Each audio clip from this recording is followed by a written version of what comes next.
from our community liaison. So we have a range of documents or products within any operation. So there is an intelligence sit rep that is regularly produced, and that effectively contains information intelligence that's relevant to an operation. The CIA relates to community impact and engagement. It doesn't relate to information intelligence that we may have gleaned from partners. So information you receive that contradicts what's there, it doesn't appear in the community impact assessment, it never does. Not in the community impact assessment. Why was it not referred to in the first meeting of the SAG, this information? The first meeting of the SAG, a week after your meeting. Why does this information not appear in the SAG? So I didn't go to the SAG. I don't know whether Mick, from your recollection in relation to what was discussed in the first SAG meeting. Yeah, so in terms of post-receiving that information from the Dutch police, I briefed that into the Silver Commander on that night, verbally into the Silver Commander. The following day, I met with the Gold Commander, ACC Parnell, and verbally briefed him around the findings of the meeting with the Dutch police. And then subsequently, the information from that meeting was briefed into the SAG meeting on the 7th of October. So why in the SAG minutes does it say, in absence of intelligence based on conversations with peers and my professional judgment, I would we should prefer to ban away fans in the absence of intelligence. So you're telling me you had all this information, all this intelligence, and yet the SAG minutes a week later, after you have briefed various commanders, they say in the absence of intelligence, but based on intuition, it seems, we want to ban away fans. Why wasn't reference made there? I think in honesty, there is a reality about what is information and intelligence, and sometimes the two can be misconstrued. Information is anything that is available to us that can inform some of our decisions. That can be open source, it can be CCTV, it can be conversations and those experiences of people. Intelligence is anything that has been subject to some sort of assessment and some sort of sanitisation that means it is actionable. And I think sometimes the terminology of information and intelligence can be a little confusing at times. And so you're saying it's utterly understandable that no reference to your meeting a week earlier is in, and the information you found out is in the SAG. You think that's utterly plausible, do you? So the information that was shared from the Dutch meeting was referenced within that first SAG. It was. Why is there no reference to it in the minutes? The meeting was recorded. I'm not sure as to the comprehensive nature of the minutes. I think the recording would probably be helpful. You're telling me, so we can see that recording, can we? All the SAG minutes and any recordings are within the sort of purview of Birmingham City Council. So certainly I would suggest it would be a really good idea to have those so that you can either listen to them or look at them. Because I would be absolutely certain that there'll be more in listening to it than there will be in Birmingham City Council are giving us evidence in the next session. Than looking at a couple of the minutes. You agree with me, it's surprising there's no reference in the SAG minutes to them. Do you agree with me? Personally, I think the comment that you make is a fair comment. With regards to what was recorded in those minutes, Mike wasn't there, I wasn't there. I don't know the custom and practice of what is recorded or what isn't, or whether they rely on an audio recording.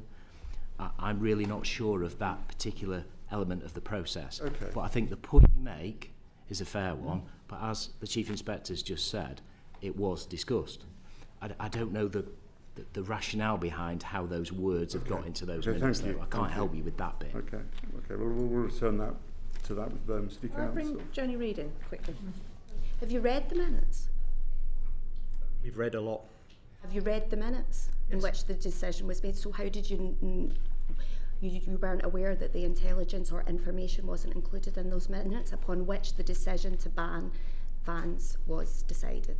I think there was an awful lot discussed in the SAG. I wasn't present. But the information, which was later claimed as the significant intelligence emerged, you haven't noted that wasn't included in the minutes upon when when the decision was made? Can I just step in and answer that? You know, I think that is a situation whereby the officers that go to the SAG give the information and things are discussed in the SAG. But with regards to, you know, have we then gone back and retrospectively checked everything that was said in the SAG? You know, the straight answer to that would be no, we haven't done that. After the Prime Minister raises the issue publicly and you have to come to the Home Affairs Select Committee twice, you haven't read the minutes. No, I'm not saying... Where the decision was made. Sorry, I'm not saying that. Okay. To be clear, what I'm trying to explain is that we wouldn't necessarily, I would assume it's not custom and practice to go through the minutes immediately after the SAG if the officers have attended the SAG and they've given all the information to the SAG. But with regards to this process itself, with all the things that we've prepared, we've looked at the minutes, and also as part of the process that we've been undertaking, there is a judicial review process, a stage at which we're at, which we've gone and we've listened to the actual recordings as well. But I think it would be very advantageous for you as members of the committee to secure, you know, a copy of that recording. We'll ask the council at the next session, but just for clarity, this is my understanding. The minutes of that SAG meeting on the 7th of October, which Paul is referring to, was where the decision was made to ban Israeli fans, and it refers to an absence of intelligence. On the 8th of October, our understanding is that the chair of the SAG notified you that a clearer rationale for that and for the decision to ban Israeli fans was required. And then on the 16th of October, significant intelligence emerged in the form of the information / intelligence as a result of this phone call, all of which happened before the meeting on the 7th of October, and it was never discussed. Is that your position? That's 3 or 4 things at the same time there. Can we just break those down? Do you want to talk about the SAG? So I think it's a very fair observation. The one thing I would say, however, is Chief Inspector Wilkinson and the Silver Commander were present in the first SAG, and my understanding is that the information was briefed into the SAG. The fact it's not reflected in the minutes is unhelpful, but that's something, again, we need to discuss with Birmingham City Council. You then reference that intelligence emerges. I think my assessment would be that information intelligence came into this operation from when the fixture was announced in the end of August all the way through September, October into November. So I took command of this on the 17th, and you can clearly see in the timeline... 17th of October. October, thank you. You can clearly see from the beginning of this operation in a timeline, so we've briefed a lot into HMIC, FRS, etc. You can see a constant flow of information intelligence coming into the operational environment, being assessed by intelligence operatives and creating intelligence sit reps. I understand I don't know what you're implying around the intelligence emerges, but there is a reality that I'll tell you exactly and what intelligence... I mean. On the 7th of October, it was minuted that there was an absence of intelligence, quote, an absence of intelligence. Then the SAG chair notifies you that you need a clearer rationale for the decision to ban Israeli fans. Mm-hmm. And that was required for legal reasons. And then on the 16th, the information / intelligence is provided in the form of the minutes or whatever of this phone call, or recollection of the phone call from what happened with the Dutch police on the 1st of October. Yeah. Why wasn't it referred to on the 7th of October? I think it was. Assistant Chief Constable, if this it was... This is not credible. It's not credible. The decision upon which the decision was made was not minuted at all. I bring Paul Kohler Assistant in. Chief Constable, if you think it was referred to, you get this email on the 9th of October saying we need a clearer rationale. What did you do when you received that email? I wasn't in command at that point. Forgive me, I took command from the 17th. But fundamentally, I think organisationally, I think what the SAG chair was trying to do, I think what the SAG chair was trying to do was he understood the contentious nature of this decision. My view is, from reviewing the operational progress of the information intelligence, was he wanted to ensure that we were all very clear what the information intelligence was suggesting, and therefore what the preference or the recommendation from the police was. Are you aware of this email of the 9th of October? I am. When did you see it? Me personally, Yeah. probably in November, December. Okay. And Chief Constable Guildford? Only when we've been reviewing this. Sorry? Only when we've been in the So review an email period. comes in to senior officers in Westminster Midlands Police saying we need a clearer rationale after supposedly we think it's been discussed and clearly you've talked about this pivotal moment, and no one says, well, hold on, we had a SAG 2 days ago where we discussed it. Did no one say that? Did no one return to that point? Well, I think what I need to be clear on is that whenever anything came in from the SAG, the Gold Commander that was in charge at the time responded to the request that came in. My sense of it, because I wasn't at the SAG, is very much along the lines of discussions took place, information was shared, but I think the SAG chair then requested that something of a written document Rationale. just bear with me a sec. A written document was required to set everything out.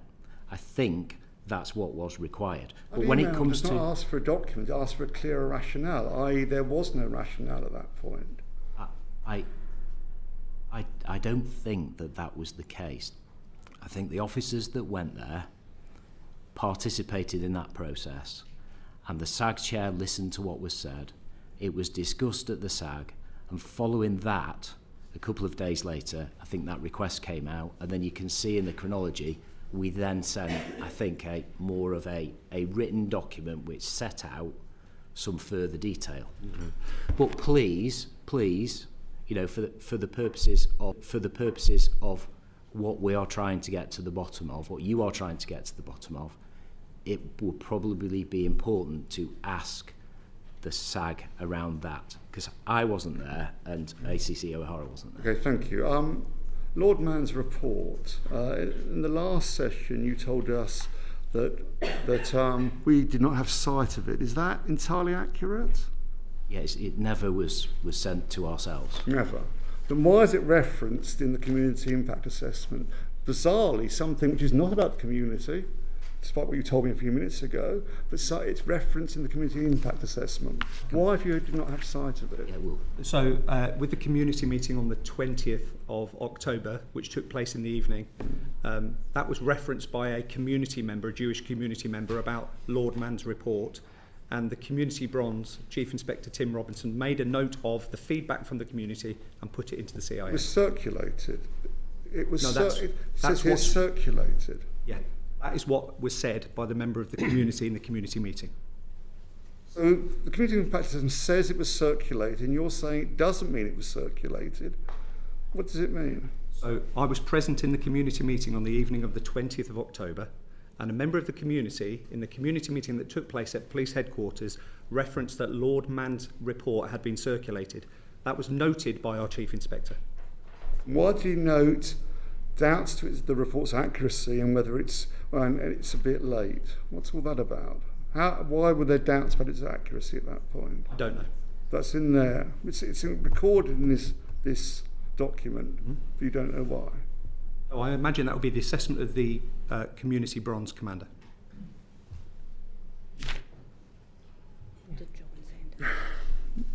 Turning to what happened in Amsterdam, do you stand by what you said to us last time about what happened in Amsterdam? yeah, the evidence that we gave last time. You stand by all those things you said happened, even though it's contradicted by the Dutch police, by contemporaneous evidence, by media evidence. You still stand by all those things. I have a list of 11 things you told us which are disputed. Are you telling us you still stand by what was said? I was really clear last time in what I said, and the Chief Inspector is sitting next to me who had the conversation. And I told you very clearly that I didn't doubt his integrity, and the information that we've provided in the 8 points in the letter, Chair, that you asked me to respond to, since the first appearance. I've provided all that information to you. And I do stand by what was said. It was said on the basis of the information that was given to ourselves. So Maccabi fans attack taxi drivers. You still hold with that? In specific reference to the taxi driver, yes, I do still hold that. And I've actually, in preparation for today, I've seen that in one of the first community impact assessments, and remember Lord Mann mentioned something about taxi drivers and said, well, actually, it was the other way round. In his articulation, it was a taxi driver that was being attacked or allegedly attacked, or somebody dragged out of a taxi who was a Jewish member of the public. In the CST information that we've got that I've read as part of today, a taxi's mentioned twice. That incident is mentioned, but also there was an incident on the evening before which would imply that the taxi was attacked because it was, let's say, possibly a member of a different community. So this issue around the taxi, I think, and that was the information we got from the CST, one of the very first bits of information that they provided us with. So it mentioned 2 taxi incidents, one on the evening the day before and one on the day of the actual fixture. Can you send that to us? I think we have, but yes, we've got that, yeah. You still hold over 5,000 Dutch police deployed. You still hold to that, do you? No, I remember when that was discussed at the beginning with the chair and with Lord Mann and ourselves. The 5,000 was our assumption as to what were the inputs over those 3 or 4 days of the policing operation. Because I think the Dutch said more than 2,000 on just the day of the operation itself. They said 1,200 were deployed. They said 1,200. Sorry? They said 1,200. Sorry, I thought it was nearer to 2,000, but the 5,000 was a planning assumption from the Silver, which we discussed right at the begining of when made up, in fact, the evidence in was reality. given. That's not right to say it was made up, no. That's not right. That's really not fair. It was a professional assumption of what would be required over the period of days. And I think I remember yourself and Mr. Mann having that conversation at the beginning of the evidence. Chair. I think what we were saying that may be a way that you came up with a 5,000 number, but it isn't it's a finger in the air, hoping to get to a calculation that might possibly work, rather than actually having any concrete No, definitely not. No, it's basis. just a professional estimate as to how many officers. You didn't check it with the Amsterdam police. You didn't go back and say, if we say 5,000, that's correct in terms of the... No, we didn't. That was just the assumption that we've made based on 4 days. So you don't know whether the worth 1,200 was 1,200 on one day or 1,200 over the full period? No, I assumed from having spoken to the Silver Commander that the number itself was on the day of the actual event. And I think it was more towards the 2,000 than the 1,200. I know some of that, those figures have been disputed, as you quite rightly say, but no, that was our assumption. You still hold the line that no AI tools were used in the preparation? Yeah, I've just got a note about that as well, because in your letter you asked as well around the some of the background of the information and the intelligence which we've provided, and there was a definite note that we've got to the bottom of in terms of the West Ham game, and I think the summation, I think in the House, it was a question that was asked in the House, was that, you've used AI, or West Midlands may have used AI on this particular occasion. We don't do that. We don't use the AI. The West Ham side of things and how we gain that information was one of the officers in producing the report. Usually they would go to, and correct me if I'm wrong on this, Mark, they would go to a system which has sort of reports, intelligence reports that all the football officers use over the country of previous games. They didn't find any relevant information within the searches that they made for that, and then they basically Googled, when was the last time, and that's how the information came to be. So Google the AI. I don't The AI think, function on Google, is it? I'm told, I'm being really candid here, I'm told that they just did a Google search on that because they couldn't find it in the normal system. And as it transpires, as I've said and make really clear, that game that information was wrong. And I've apologized. We know that. We've gone through that. But why was your officer Googling? But we haven't routinely used AI. Why was your officer Googling to find information? If he looked in the usual place, there wasn't any. Why didn't he stop at that point? Why did he start Googling to try and find something? Because when you do one of these assessments, I'm fairly convinced that when you produce it, you look at when an event has last taken place. You try and find the information as to when it last happened. And you go to the football system and usually it tells you. But because these teams hadn't played for so very long, I don't think the information was in the system. Is that right? There's still, we've double checked, there is no information held in relation to Maccabi playing in this country on the national football system, which clearly they've played, but there was clearly no incidents that were recorded. Isn't that your answer? Yeah, there were no none. incidents. Well, but rather than accepting that, you went to, we'll find it Chelsea. somewhere else. Can I just come in? Can I take? I want to get away from. I'm getting bogged down in detail. There's a few other points we need to I just want make. to come in on the accuracy of your reporting, because in the SAG minutes of the 16th of October, there was a discussion about the risk in reference to the different football fans.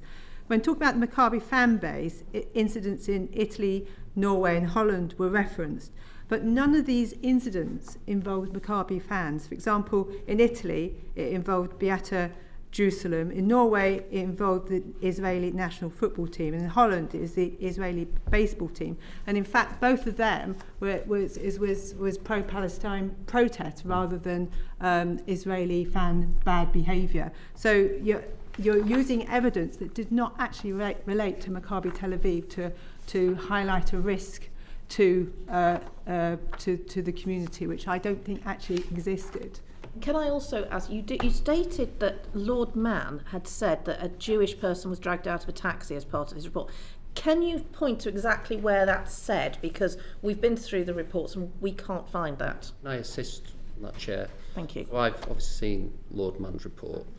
He references on the first page of the report at point 3. There was an altercation with a taxi driver that resulted in Israeli fans attacking a small number of taxis at the same location. Mm-hmm. The event dissipated quickly as the taxi drove off. So that is referencing. It doesn't say a Jewish person was dragged out of a taxi. No, I've just read me. exactly what he said. Okay, thank you. In terms of yes, international systems, so as I say, bearing in mind those two fixtures were played some time ago, but if there's any instance of note, match reports are filed on the intelligence systems, they would have been available. In terms of any current intelligence, we would also check with other countries where you can imagine, to try and find out if they have relevant intelligence. So we broke the contact between West Midlands Police and the Dutch National Police. Subsequent to that, we'd do the checks. Obviously, there was the incident with the Tel Aviv derby, which came out partway through this process. That was after the decision was taken. Yes, that was after the decision. And then there was a further incident. Yes, and it wasn't the Maccabi fans, was it? I'm sorry. I think the reports were that it was the Maccabi, and forgive me, the other Tel Aviv clubs, the derby, and the report that was disorder there, and it was reported by the Israeli police as being serious disorder. And the game was called off, wasn't it? It was afterwards, yes. That was after the decision, but while it was before the game. Yes. Okay. Can I? I found the reference if you want. Okay, please. You want to go first, and then I'll. Yeah. Just the taxi I asked thing. the question about why we're using different incidents of football involving violence where Israelis were involved as a way to highlight the threat that Maccabi Tel Aviv fans played into the community. It feels to us, from everything we've seen, that there was a need that you felt that you had to justify banning these fans, and that scraping was done to find a reason. Right. Well, that's absolutely not the case. I'm really sorry if it comes across in that way. That was absolutely not the case. The information, the intelligence that we received, that we documented, and we've shared absolutely all of that with HMIC FRS very, very recently, was all gone through. The mistake that was made in terms of the West Ham was one individual doing one Google search because he couldn't find the reference because it wasn't there within the system.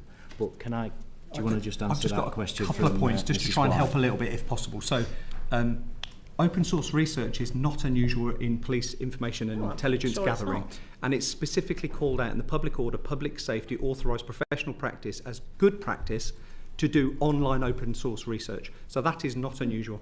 This was briefed into the first gold meeting very early on, and at that point, from everything that I've read, West Midlands Police were planning on receiving Maccabi Tel Aviv fans. So at that point, the reference, almost the implication that was erroneously searched for to try and build evidence to justify it's not a fair reflection of the reality. The open source research is good practice. It incorporates the broader understanding for your threat assessment. So the open source research was a mistake, and that has been called out. AI was not used. Just in relation to the point you raised, forgive me, again, my understanding is, and I wasn't at the SAG, but my understanding from the SAG was that they discussed the full range of risks, and that included the risk from pro-Palestinian protests.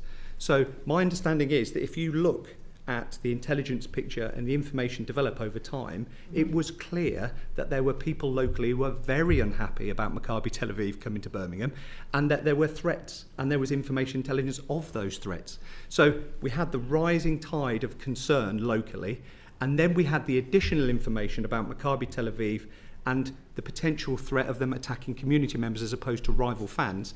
And those two things together, I think, presented a reasonable position for the police to say, we want to protect the public.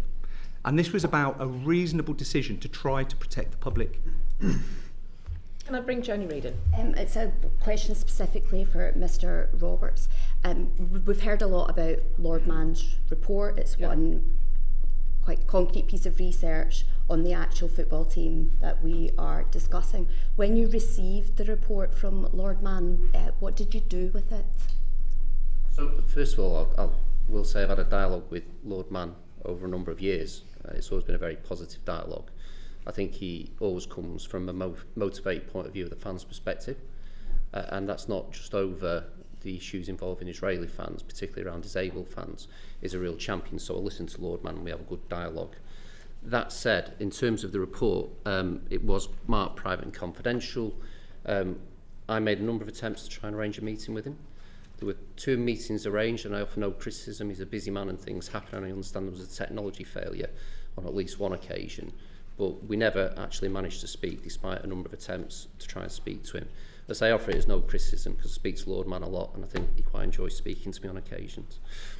When I look at his report and the relevance of it to the risk assessment process in this particular case, the salient point, and it's been brought out already, the distinction between intelligence and information. The relevant intelligence in this was the narrative around what happened on the night with Amsterdam. That was superseded with first-hand evidence by West Midlands Police speaking directly to the Dutch police. The rest of it is a narrative and an opinion by Lord Mann, some of which I agree with, some of which I disagree with. So as such, it would fall into the category of information. So it won't be something that I fed into the risk assessment process, because I think the relevant element was superseded, as I say, by the conversation with the Dutch National Police. Thank you. So on the intelligence gathering operation then, could you just give us a quick overview of, other than the conversation that you had with the Dutch police and the Googling, what official documents you analysed that fed into your risk matrix? Yeah, so because of the nature of the football fixture, and this is not normally the case for a normal football fixture, you wouldn't necessarily identify an intelligence bronze commander. So in effect, you have somebody who's an intelligence professional whose role is to collate and gather all sources of information and intelligence to help inform a threat assessment on behalf of the commander. That then comes by way of, I think it was a weekly sit rep actually, I don't know whether that increased nearer to the fixture, but in effect the intelligence operatives create a document that is considered by the gold and silver commanders within their meetings and the use of the national decision making model.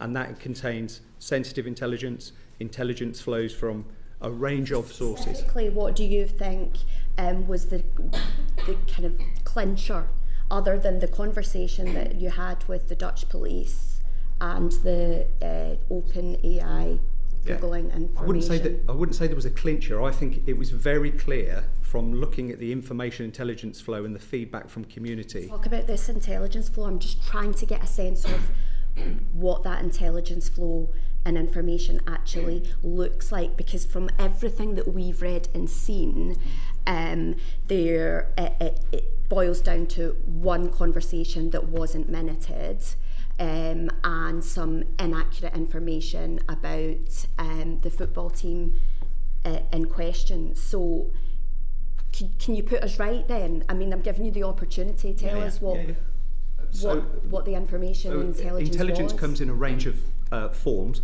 People giving information and intelligence, which is then assessed and sanitised, and it's then looked to be triangulated and corroborated. It's given a handling code, and then it's listed. I'm not asking about the process. I don't want to know about the process. I'm actually asking for specific bits of information and intelligence. If you're saying to me that we are not entitled to that, or that it's private and confidential, please do say that. What I'm just trying to do is be cautious about how I speak, because, so for example, being very cautious. Thank you. There is something around, so in policing you have informants, for example. In policing you have technical feed, you have a range of sources of information intelligence online, chatter from people, human intelligence sources. So you have a range of intelligence that comes together that is then overlaid with a range of professional judgment. Thank you. Can I help you just a little bit with that? Because I think I sort of see where you're coming from. The types of intelligence, obviously you get intelligence from the community, from individuals, and that intelligence is fed into the system, but it's made in the form of intelligence reports. And we received a number of those intelligence reports off different people, which fed in to what Mike has just been receiving. So in terms of like, what are they? You know, I think that's what you're getting at. I'll tell you what I'm struggling with, right? I'll tell you what I'm struggling with. The main source of intelligence is from a private conversation with the Dutch police, which they have, which they are denying the contents of, which they have publicly doubled down on since this news was published. That's your main source of intelligence, and that you're willing to share publicly that the Dutch police have effectively lied to their public and their press, but you're not willing to tell us the other sources of information. So it appears that that is really the only intelligence and information that you received, so and that the decision was based solely on that. And that we can corroborate, because the Dutch police have said that it's categorically not true. So I'm trying to get a sense of what this decision was based on. Can I just offer a view as kind of relatively objective, as far as it can be, given I'm sat on this side of the table? But I made the reference point to the tipping point in the review, because up until the intelligence from the Dutch police and briefing that we've discussed, it was fairly clear to me that West Midlands Police were fully working on the basis that they were going to host the Israeli fans, the Maccabi fans. There were contingencies in place and they were exploring them. And it had some similarities to operations I've looked at in the past where there was considered high risk. I've got to say, I've been national lead for 11 years, and before that, 5 years in GMP, handling most of the big events there, and this is a unique situation. How many times have away fans been denied access to? Rare occasions. I think we came close to a decision around Ajax fans, ironically, a number of years ago as a result of their behaviour. We came, personally, my closest experience was the first time Glasgow Rangers played in Manchester after the, you may remember the European Europa League final where there was a riot in Manchester. I remember it well. Remember it well.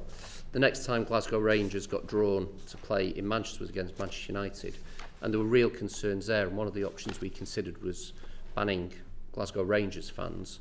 The accommodation we reached there was that they all went to Wigan. They in effect had a fan zone at Wigan, and were only given their tickets once they got on the coaches to Manchester. I think there was a proposal here to have a fan zone in Walsall, wasn't Absolutely. there? Yeah. So that's the parallel I see, where we had all the Glasgow Rangers fans go. It was by consent. We don't really have a power to do it by coercion. Glasgow Rangers worked with the authorities, and in effect they all met. They were fans groups, we roughly knew who they were. They got the ticket on the way to Old Trafford, and they were escorted straight to the ground and straight out. That's the closest parallel I can think to this. And in the preparations for this event, West Midlands Police looked at an option to use a local football ground to try and do something.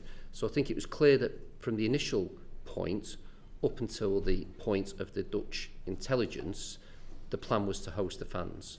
I think the tipping point is referred to there. It's the Dutch intelligence where there's clearly a shift. In terms of corroboration, I take the point about casting doubt on what the Dutch have said and whether the Dutch have kind of recanted on that. But there is clearly corroboration, because I think it's agreed by everyone that there was an incident where a Palestinian flag was ripped down. There was an incident where there was a disturbance around a taxi, and there was some pretty appalling chanting. Equally, we know there were attacks on Jewish fans. There was, I think, 400 stuck in a casino, weren't there? Yeah, there was attacks, and it appeared to be based on race, and it wasn't typical of football violence. For me, the distinction here was that we normally plan for away fans, and their risk fans, ultras, people call things different names, to seek disorder with rival fans from the home team. The difference here, from the intelligence reading, was there was a threat that some of the Maccabi fans might seek confrontation with the local community. Now, in terms of additional intelligence, and I won't go into the sensitivities, I'll leave it to West Midlands to discuss it if they wish to, but clearly there was chatter on social media where there was evidence that some of the Maccabi fans, or people purporting to be Maccabi fans, were gloating in effect about what had gone on, and that was being responded to by others who were saying about the reaction. So I think that was the distinguishing dynamic that made this different, and genuinely this is a unique set of circumstances. A number of questions. I'm going to bring in Peter Prinsley, Paul Kohler, Robbie Moore, and then back to Joe. Thank you. I'm Peter Prinsley. I'm the MP for Bury St Edmunds and Stowmarket. Thank you for coming again today. So at lunchtime today, the Times has published a report from David Brown, the chief news correspondent, who has said that there's been an internal police report which said that the police received high confidence intelligence on the 5th of September that elements of the West Midlands community were planning to arm themselves. And did the police receive intelligence that there were locals that were actually hostile to this that would in fact be causing the trouble? Is this something that you were aware of? Where does this information come from? It's just been published at lunchtime today. I think that was the point I was going to raise just around the broader intelligence flow. I understand your concern that the only thing maybe the police focused on was the information from the Dutch. It absolutely wasn't. So we were very clear that there was a huge degree of consternation from the community around the arrival of Maccabi Tel Aviv, and that as a direct result of that concern, we got a lot of information intelligence to suggest that people were going to actively seek out Maccabi Tel Aviv fans and would seek violence towards them. So we had sort of like a bubbling position locally, and then we had the information about Maccabi Tel Aviv and the assessment from the Dutch commanders. You could have managed that in the way that we've been discussing with the Glasgow Rangers fans and kept in very restricted places, coaches in, not being allowed to go out into the local community. That could have been managed. That could be managed, absolutely right. And there are a range of options available to all commanders when they are trying to police a range of risks. However, as the Chief has just referenced, the challenge, particularly when we got the information about Maccabi, was that the worry was that the Maccabi fans would target the community. And we saw that in the information intelligence, that we had people purporting to be Maccabi fans online who were goading local community members and saying, this is what you're going to get. So this was all forming part of the heat of the situation. So based on that, the commanders tried to make the right decision. That was reasonable in the circumstances. You've got a very hot community reception. You've got Maccabi Tel Aviv and the Dutch police saying, we feel they actively targeted community members. Those two things together posed a sufficient risk. And the challenge around risk decision making is public safety has got to be at the heart of it. So again, I understand the frustration, but there is no conspiracy here. This was a decision based on safety. So why are we only hearing about this now? Why is it that a report has come at lunchtime today from the Times newspaper that you had information on the 5th of September that there were likely to be vigilante groups within the West Midlands community itself who were planning to take action against the Maccabi fans. How is it that this committee is just hearing this for the first time?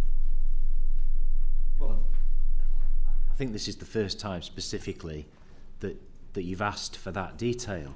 That's what we tried. That's what we tried to get across. Absolutely outrageous.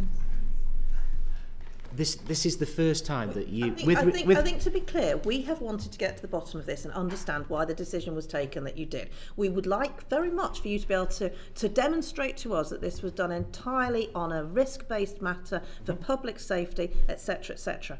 And it is very frustrating if there is information that could help you in that doesn't come to light.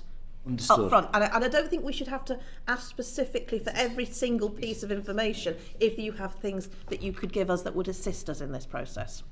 So we do have things that we've documented in the form of the reports that you've asked for, which you've set out quite clearly. We've set out the process, and what I'm sure my colleague has been trying to say, and what I say to you very clearly is, we have individual intelligence reports from people who live locally, but also some open source intelligence reports. And as Chief Roberts has just explained as well, we have assessed those and we have used those. We've got details of all those that were in the minds of the commanders that were briefed in. And that type of detail includes detail about the hostility of certain aspects of the local community towards the group of risk fans that were due to attend. It absolutely covers the things that were said online about agitation, and it also covers elements of information that we got about people wanting to protest both on a local basis but also outside of the West Midlands, coming to the West Midlands to protest. So all those pieces of information we have got. And that's what we've based our decision on. And we need to move on because we've got more questions. But the important thing here actually is not whether this committee is satisfied. It's whether the Jewish community living in Birmingham feels safe and that the police of West Midlands Police are policing without fear or favour and protecting the Jewish community. That is what is absolutely of essence in these questions. And that is absolutely what we have done from day one, and we continue to do, and we are absolutely 100% committed to do. Good job. You can't see the shaking of heads behind you, Chief Constable. Both in terms of this fixture itself and all the ongoing liaison that we've had and the service that we've provided to members of the Jewish community, particularly in light of things that have happened nationally and internationally over the last couple of months after this football match. We can absolutely assure you of that. Can I move on to Paul Kohler? Two quick questions. Was this information about potential vigilantes attacking Maccabi fans, was that raised in the SAGs, any of the SAGs? I can't see it in the minutes. I don't know the answer to that question because I wasn't at the SAGs. So we can ask the council, the City Council. Okay. It does feel a bit like we're going to name Maccabi fans, but not anyone else. It's not covered in the peer review, which totally analyses and highlights behaviour on behalf of presumed behaviour on behalf of Maccabi Tel Aviv, but it does never talk about the threat to the Jewish community or to Israeli players or Israeli fans if they came to Birmingham. There's never analysed. It's an appendix to the review. It is in the review. The other quick question I wanted to ask, Chief Constable Roberts, when did you become aware of the conversation that the Chief Inspector had with the Dutch police? So we conducted the peer review. It was requested by Chief Constable Guildford and Gavin Stevens as MPCC lead. Clearly there was a lot of consternation. So when did you become aware of that conversation?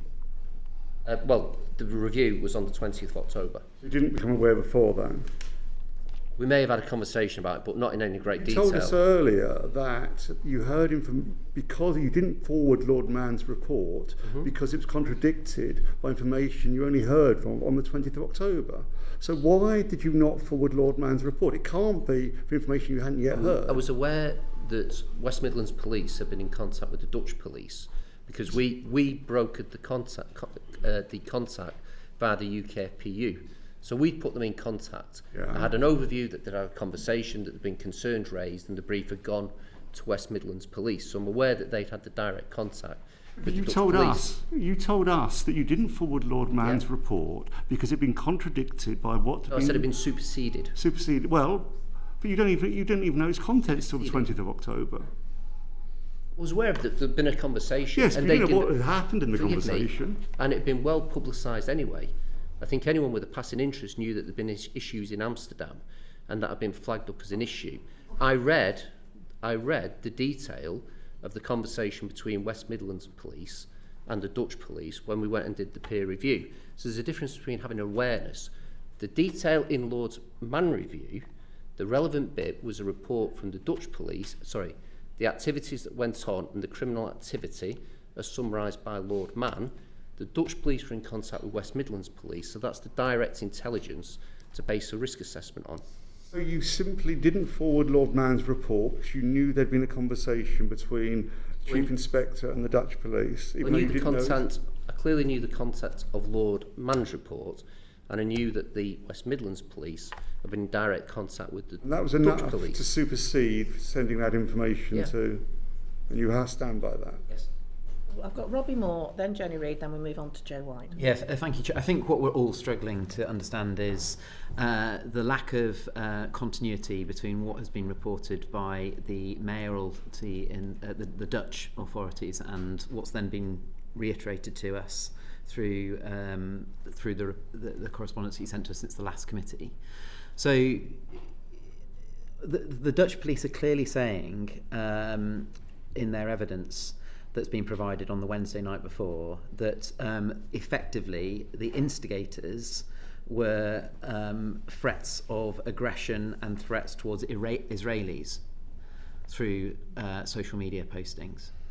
And that's quite clearly in the evidence that's been provided by the Dutch authorities. It says various social media posts, messages with aggression and threats were aimed at Maccabi supporters. It goes on to say that pro-Palestinian texts were sprayed, painted with graffiti onto the arena. It then goes on to say that there were slide projections aimed at the arena that were filming against anti-Israeli messaging. It then goes on to say that there were about 50 Maccabi supporters that were specifically targeted. But then none of that is referenced within any of the correspondence that has come back to this committee.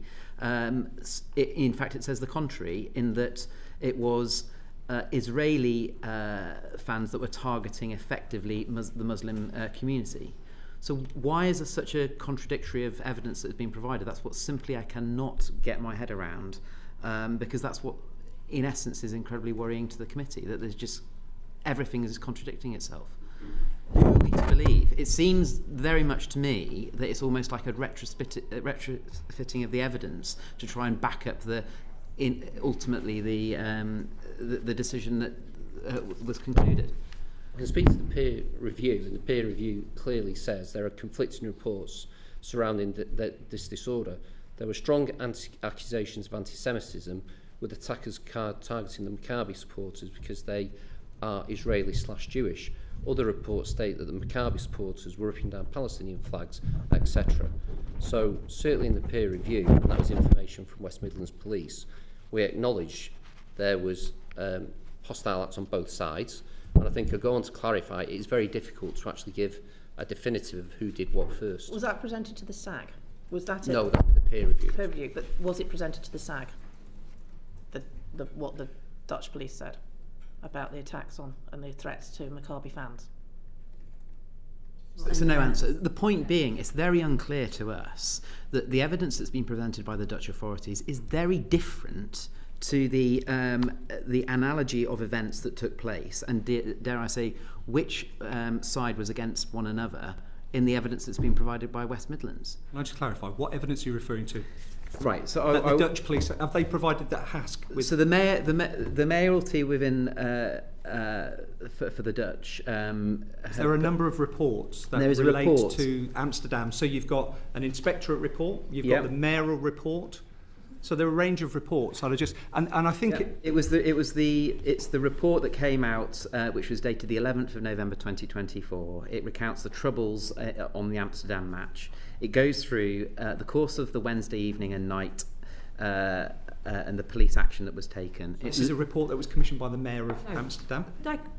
Correct. Could I correct the record that was issued by the Mayor, but is written on behalf of the Chief Constable and the Chief Crown Prosecutor. It was not written by the Mayor. She issued it on their behalf.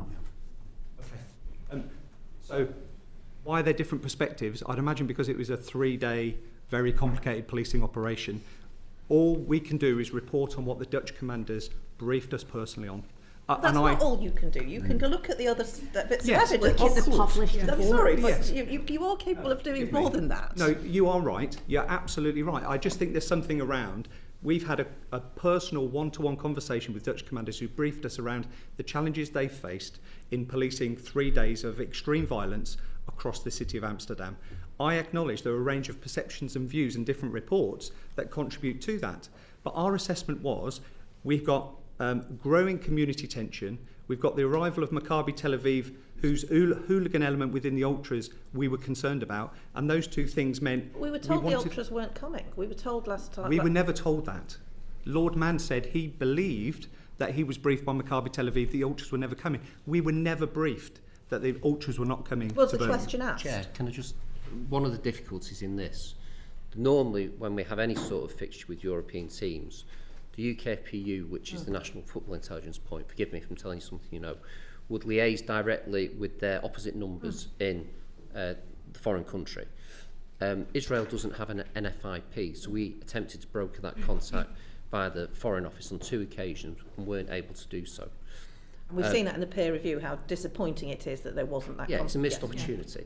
Equally, UEFA have a conference at the start of the football season where they invite participants, clubs and police, and again, Maccabi turned up to that conference, so there was able to be a conversation between them, Aston Villa and West Midlands Police.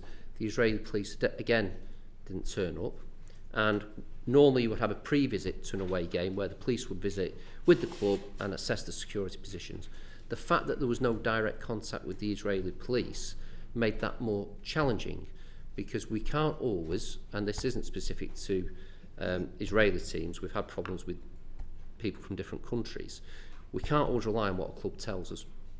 And there are plenty of examples, and West Midlands can probably speak to one challenging European fixture they had with the Age of Warsaw, where what was told by a club actually didn't materialise. So, of course, you should try and triangulate with every possible source, but our normal avenue of going police to police wasn't available in this circumstance, which made it harder to make firm decisions based on the information supplied. I suppose where we are confused is that that's the case when the away fans come and, okay, you've not been able to get the full picture, but the away fans are still coming, and afterwards you regret actually that there could have been different things done, and with hindsight things could have been different. In this case, the away fans were banned.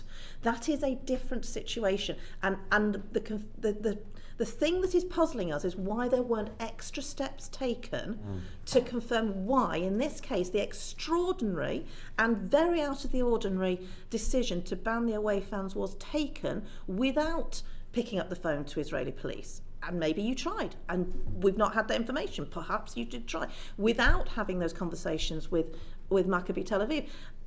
If you did it with others and allowed the fans to come, and you didn't take that risk-based approach, which you tell us is what you're doing, it's always risk-based, it's all about public safety, then why on the earth, when you get information that you don't trust, do you just not ban every away fan?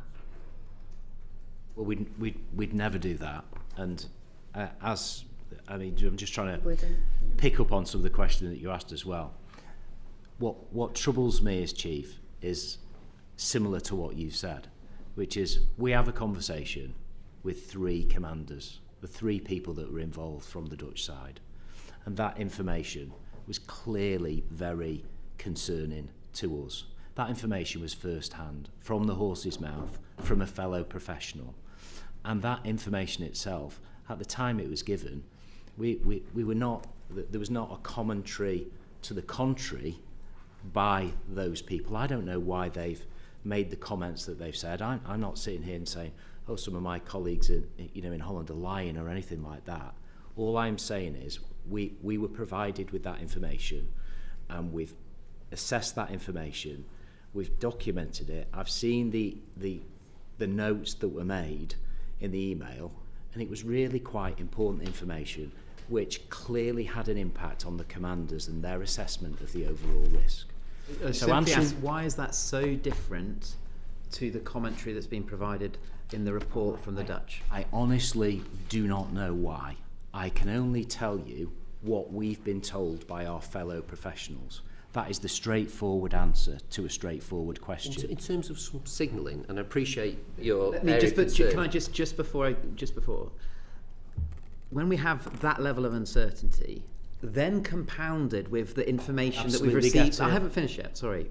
The information that's been reported in the Times newspaper today, where there was an acknowledgement that a report stated that in essence there is no preferable option, but it said that there was a local community planning to arm itself, and then the decision was taken effectively to stop the fans from coming. It all seems to create a narrative, from my perspective, that actually the intention was for no fans to be permitted, and that West Midlands Police were not going to do their best to enable those fan base to come and watch the match regardless. It all seems very one-sided from my point of view. So we're giving you the opportunity to counteract that narrative. It's for you to justify to us, not for us to be pulling teeth and getting the information out of you. And hopefully, well, we obviously need to try a little bit harder in terms of setting that out for you. We have an abundance of that information and that intelligence which was building up, which we've got, which we've spoken about, some of the sources of that intelligence, that what's just been referenced, some community intelligence, intelligence from other agencies, intelligence that we've received as we were planning the event. And to really answer your question about, making things fit, our starting point was they were all coming. Mm-hmm. That was the starting point. And they were all coming whilst all this intelligence was building up at the same time. The game was assessed as a high risk game. And when it comes to public safety, we were still planning on them attending, and we were thinking about measures actively, the commanders were. I've seen that in the notes about what mitigation measures could be selected to try and get the game going as safely as possible with away fans. After the Dutch information was received, though, that certainly was something which was so serious to the commanders that the decision was then taken to offer that advice to the Safety Advisory Group. But in terms of the specifics of what you said, and again what one of your colleagues has said just really beforehand, is that there were lots of pieces of that intelligence from a variety of sources around the risk profile of the fixture. And we absolutely, to answer your question, we absolutely were planning up until that point on both sets of fans attending.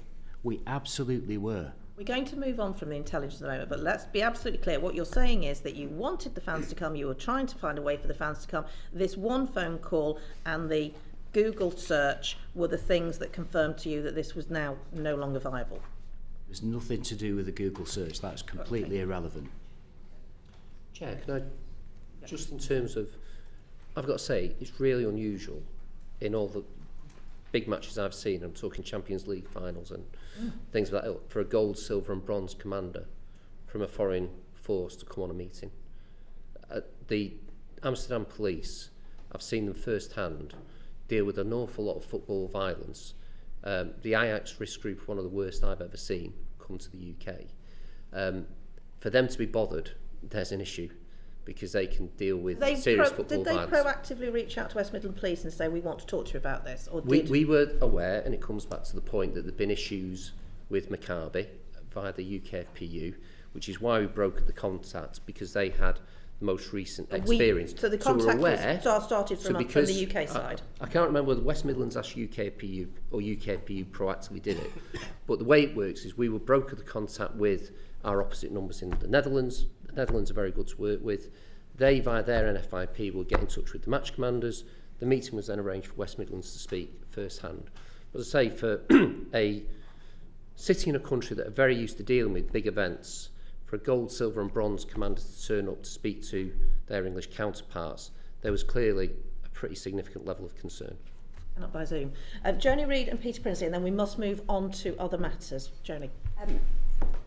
So what I'm getting from this so far is that there's a range of different intelligence information sources.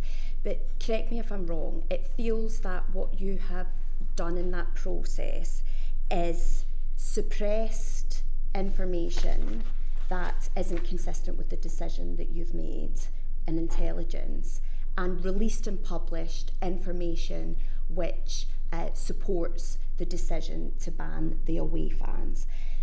That's based primarily on the fact that you reiterate the importance of this telephone conversation with the Dutch police, that you didn't circulate John Mann's report or take it seriously, including the evidence from the Ministry of Justice and the National Security Services in the Netherlands. And when our colleagues contacted the Dutch police, they have refuted the claims that are included in the phone call that you made. They have publicly written and published, and I can read it to you now if you want, saying that it's an inaccurate account. It's not great, is it? Well, there's some directs at West Midlands. Can I just deal with the Lord Mann report?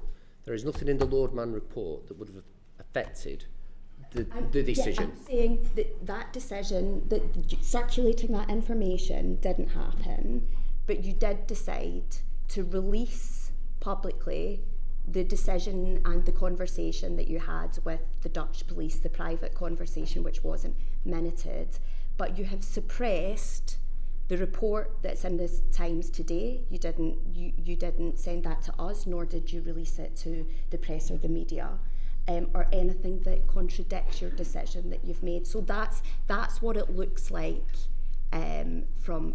Yeah. And Peter Prinsley, so we can move on. Peter, if you can make your point. If I can just quickly make my point.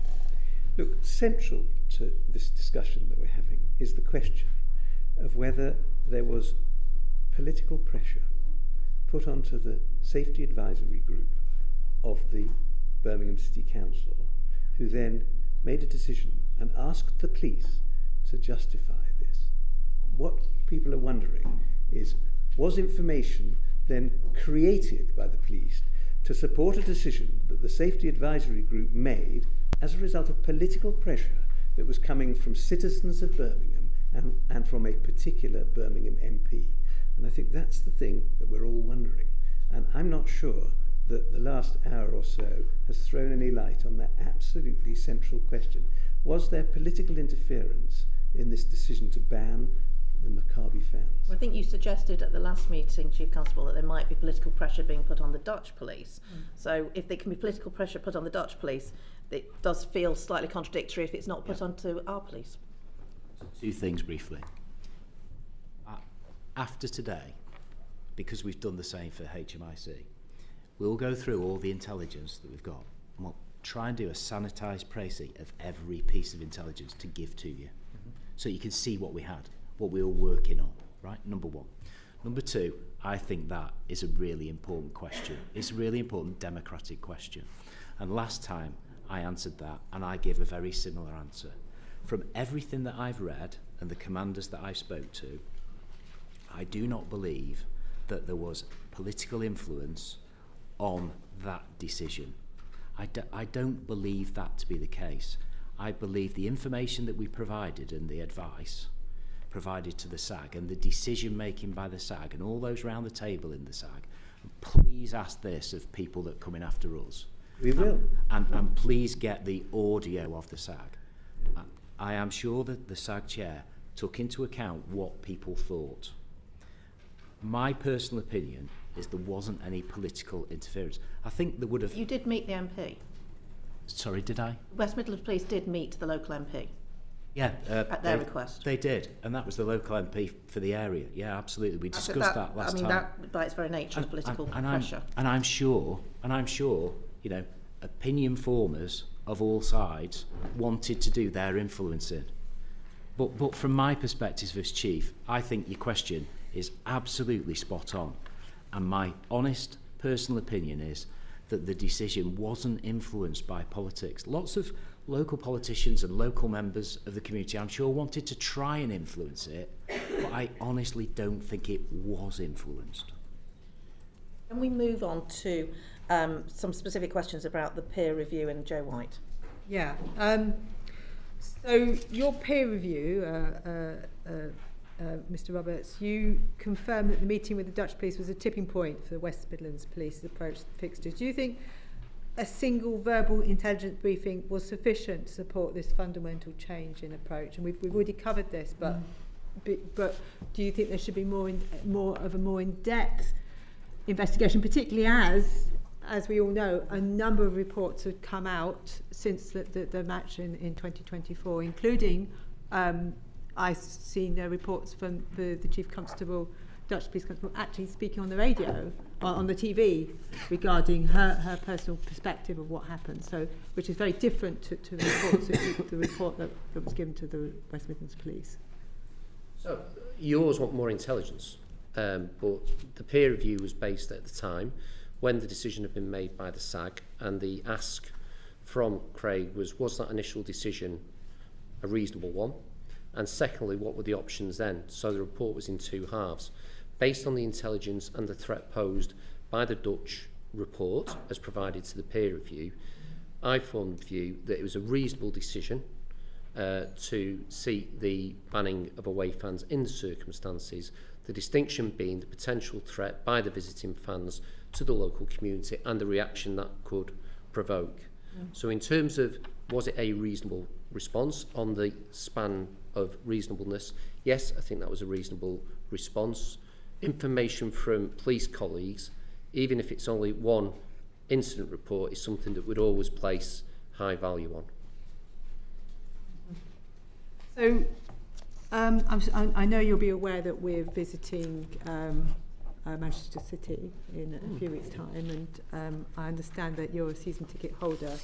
Good intelligence. Yeah. And we're playing Galatasaray, Manchester City. Right. Yes.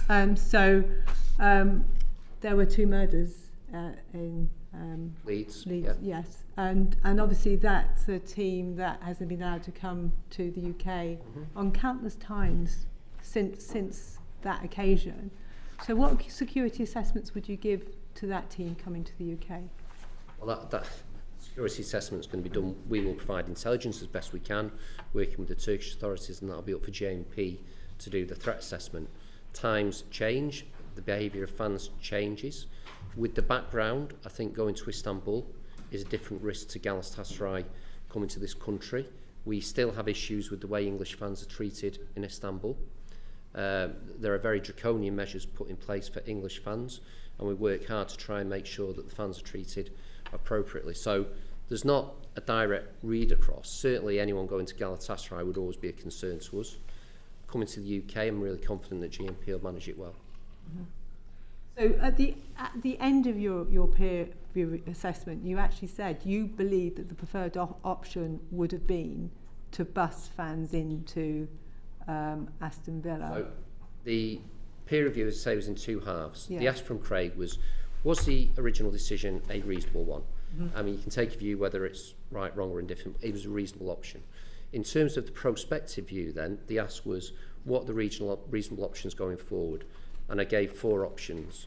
One was ban all fans. It was deemed that would be unfair on the Aston Villa fans who hadn't caused issues, and you could then provoke a response from them, so it might increase the threat. The second one was allow everyone to come as per full allocations. That seemed to exacerbate the threat. The 2 possible options were subject to discussions with the government, which Craig can speak to, was maintain the ban on away fans. The other option, which then became the preferred option, was to have a limited number of Maccabi fans. The rationale for why that was then a better option, and it was looking forward, not back, was that if it was a limited number of Maccabi fans, they would be easier to protect. Maccabi as a club could be put on the onus to make sure that the fans who came were the genuine fans, and they vetted out any of the fanatics or people who might cause trouble. That then leads into a communication strategy to hopefully calm any potential against those fans by saying, look, these are just normal fans, coming to enjoy the game, and you can try and mitigate the risk that way. And it's easier to manage 100, 200 people maybe into the ground than a number. The risk went up after the initial decision by the SAG. Because of the publicity, it became more heated. People on different views expressed views. In some ways, the threat became greater. So it may have mitigated the threat to allow a limited number of Maccabi fans to come to remove some of the noise around it. And do you think, and it was pursued with the match that went ahead a few weeks later, where the match was scheduled at an earlier time in order to manage the bussing in and bussing out. Wasn't considered as part of your peer review as an alternative. Well, I think once we'd established what the overall structure was about fans, no fans, then you'd kick into what are the other mitigation measures. Right. So, for example, it may have been a reduced allocation of Maccabi fans, could have been taken to a remote location, bussed in. It could have been they came in smaller groups in less obvious transport to avoid a big escort and a big drama. It could have been that there was restrictions on drinking. That would have then fallen after that as to the detail of a tactical plan to try and make it happen as safely as possible. We've already covered the fact that there was no communication with Israeli police. Do you think more action should have been taken in order to try to make that actually effectively happen, perhaps a Europol or A Europol wouldn't really become involved in this. There's a danger in going through an outside existing networks, because it's very well established, the football policing network of NFIPs, where we exchange the information. If we can't make direct contact because Israel's got no NFIP, our route is then by the Foreign Office, which we then tried. So there was 2 distinct attempts to do it. There was the missed opportunity in Budapest at the conference. So with hindsight, could we have tried even more? Yeah, I think we would, but I think we made reasonable attempts to try and engage with the Israeli police and authorities, and unfortunately we couldn't broker that contact. We need to move on to community engagement, so I'm going to bring in Joni Reid. Thank you. You'll know how what a difficult time this is for the Jewish community in light of the huge surge in anti-Semitic hate incidences and, of course, the murders in Manchester. And since this decision was taken, we've had the horrific event on Bondi Beach. Based on that, was that not at the forefront of your mind at any point when you were making these decisions? And did you at any point not think it was a good idea to seek more advice, support and recommendations from the Jewish community? Did they feature in your thinking? I can come in there if that's okay. So I think we've learned a lot as a force in relation to our engagement with the Jewish community. I think if there is a silver lining in this whole situation, it's the fact that we are working, I think, closer and more strategically with the local Jewish community in the West Midlands. If I talk specifically around the engagement for this particular fixture, subsequent to the announcement at the end of August, from the 3rd of September onwards, West Midlands Police engaged very closely with our local community security representative, security trust representative, our CST rep, and that's sort of a tried and tested approach. But I think our learning is that we missed a real opportunity to get closer to our Jewish community sooner in relation to this fixture. I think our liaison with our CST rep has been very, very strong, and we were meeting with him weekly, probably more so actually, and there was a lot of information exchange, and I know that the CSD have an advisory role. At the point where we liaised with our main community contact from the Jewish community, we were moving into High Holy Days, and there was some limitations in relation to contact, but fundamentally we'd arranged to meet with the chair of the Birmingham West Midlands Jewish Representative Council on the 17th of October, face-to-face with CST, etc. I think... after the decision? Yeah, it was after the decision. However, the second SAG was scheduled for the 20th of October, and it was brought forward on the 15th. So I think there are a number of things there. I think our face-to-face meetings with Jewish community reps in Birmingham weren't soon enough. 100% agree with you. I think within the letter from the Chief Constable to the Chair of HASC, we've highlighted, I think, an improved engagement position with the Jewish community in the West Midlands. And I feel we have developed and continue to develop stronger and more collaborative working arrangements. I think learning-wise, I think CST liaison is our go-to, and I think police forces do that nationally, and I think it's insufficient for events of this magnitude, and I think our learning is we should have liaised earlier with our key representatives. I do think, however, it was rather unhelpful that the SAG was brought forward, I think. So the SAG was due for the 20th, and the two key community meetings, one with the Jewish community, one with the Muslim community, interestingly, were both took place on the 16th and 17th, both after the decision. Thank you. Just as a kind of side note, and the West Midlands Police is by no means the only perpetrator of such an approach or a crime, as I would not very appropriately say, but you know, I find it hard to believe that this approach would have been taken had it been any other minority group, and I think it's really important that all public bodies and institutions reflect on that. It would be unlikely to have happened with anyone else. Why did you decide to consult with, I think it was 4 or 5 mosques and institutions in the area, or organisations in the area that have well documented, whether it's in the press media or indeed crime incidences of anti-Semitism and extremism prior to the decision to ban the Maccabi fans? So my understanding is from liaison with the community bronze commander that we didn't. So the liaison with the Muslim community, the large community meeting with the Muslim community, took place on the 16th, which was subsequent to the second SAG, which was brought forward from the 20th.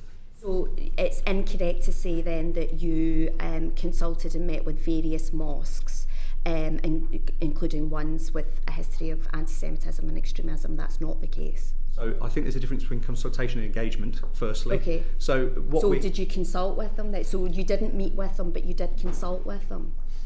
No, we engaged with all of our communities. What does engage? Sorry, I want to be really clear about this. Me too. You didn't meet them? Yes, we did. You did, but after the decision was made? On the 16th, correct. On the 16th. But prior to the decision that was made, who did you meet with? That you understood or you now understand to be extremists or anti-Semites? So the engagement plan around this related to reassurance and communication. So there's a difference between consultation and engagement. So we weren't consulting with the community, we were engaging with the community to get community sentiment, viewpoints, understand tone, understand tension, and to reassure that we were going to do everything we can to protect all communities around this fixture. So the engagement starts at local neighbourhood level. So from the 3rd of September, when we identified our community bronze commander, through to beyond the fixture, our neighbourhood teams have been liaising with people within the vicinity. So, for example, we had, through our interfaith forum, we had the Church of England church in Aston make contact with us because they were worried about protests. Okay. So the neighbourhood teams liaised with them in relation to reassurance and to understand their fears. So that work took place from the outset, from the 3rd of September all the way through to prior to the fixture. The formal community bronze meeting, for want of a better phrase, that took place with the Muslim community and the Jewish community took place on the 16th, and then for the Muslim community and actually those in the broader community, it wasn't just a Muslim and Islamic meeting per se. And then the meeting with our chair and the CST rep from the Jewish community took place on the 17th, which was then followed up on the 20th. Okay. So in terms of community relations and political influence, you didn't have any bilateral communication with anyone in the community with a history of anti-Semitism and extremist beliefs, as far as you're aware? Correct. Okay, thank you. Do you, on looking at the SAG as a kind of a committee, a body that takes decisions, at any point did you notice or raise the fact that there were two councillors on that decision-making body who had a history of extremist and anti-Semitic views? Did that kind of cross your path, your radar at any point? So I don't think I was aware, but clearly I wasn't in command at the time. I do think that's probably a conversation for the SAG chair in relation to how they manage their attendees. It's definitely a decision, a conversation to have with them. But in terms of making decisions about safety, which I think is very much in your line of business, having a kind of approach, or at least an understanding of who's making these big decisions about the safety of our community and where their ideology or indeed their kind of decision approach is. You didn't think about that, discuss that. You weren't concerned about who was on the SAG and the decisions and the information that they were bringing and influencing in the decision about safety? I don't think we were concerned, no. No. Okay. Independent SAG chair, professional, experienced, and lots of different of our local partners represented at the SAG table. So no is the answer to your question. And I am told not so many years ago, I think the local MP chaired the SAG as well. So how it all comes about on who sits on the SAG is definitely an issue for the local authority. You're not concerned about it from a safety perspective? Honestly, we didn't have any concerns about that. It was never mentioned to us. Can I just say a broader point in terms of safety advisory groups? First thing I'd say is, notwithstanding any issues in this, they were brought in post a number of disasters. The genesis of it was around the Ibrox disaster, and obviously we've had Heysel, Hillsborough, the Bradford fire. So there's a bit of an overlapping of different attempts that have improved it. But the bottom line on the current process is this is the longest ever period in British football without a disaster, where people have gone to a football match and died. So if there are tweaks required to the system, we need to be careful, because it's been very successful at keeping people safe. It is clearly locally focused, and on the base level, the aim of the SAG is to let people go to a game and do it in safety. So I think whatever thoughts come out of this, let's not throw the baby out with the bathwater, because we've been very successful at keeping people safe. I think there's probably a broader thing about consistency of SAGs, which you allude to. There is no consistent mandate for who goes apart from emergency services. SAG chairs have varying degrees of training, background and relevance for this. So there is a very diverse picture across the country about the efficacy of SAGs. That said, the process has worked very well at keeping people safe. The final point to make, obviously there's been national government commentary on this. I do think some thought needs to be given about how we give those broader concerns a voice at a SAG in an audited way. Because ultimately the SAG and the Chief Constable, if this has gone badly wrong in terms of public safety and people have been injured or hurt or died, then they're the people who are going to be held to account.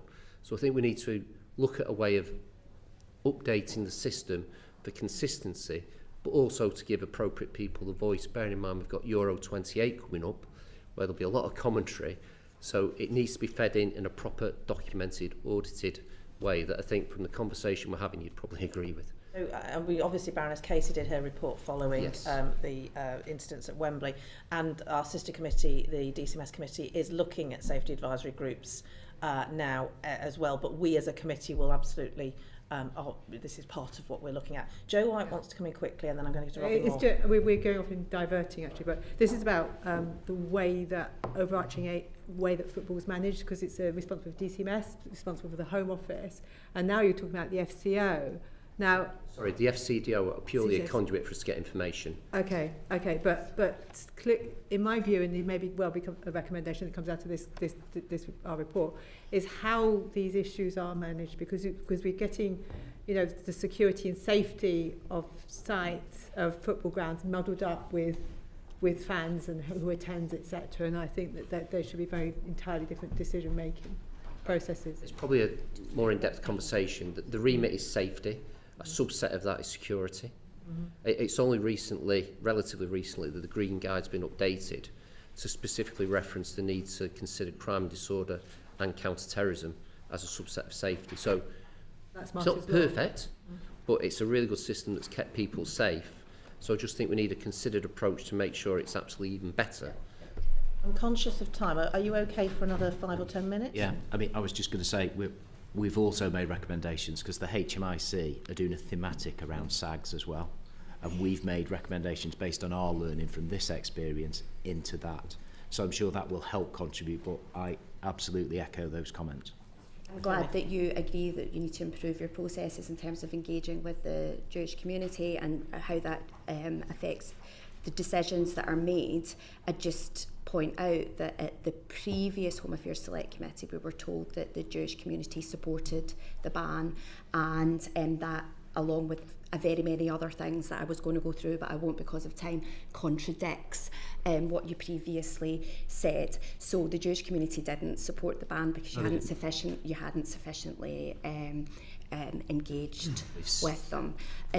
So, but anyway, I'll leave it there. Do you want to comment? I was just going to say, thank you, Chair.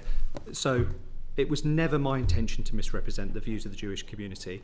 I was personally quite gutted to leave the first session, to be contacted by the chair and to understand that I had caused confusion or consternation. That was never my intention. I immediately apologised, which was then shared with the community. I will do whatever I can with our local commanders to continue to improve our working relationship with the Jewish community.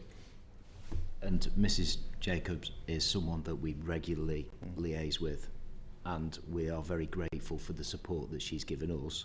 And I know she's grateful for the support we've given her post some of those international events. And that's what I was saying before, we absolutely continue to do so. I don't know who Mrs. Jacobs is. Probably more. Just following on with community engagement, did you engage with mosques or Muslim representatives in advance of making a decision?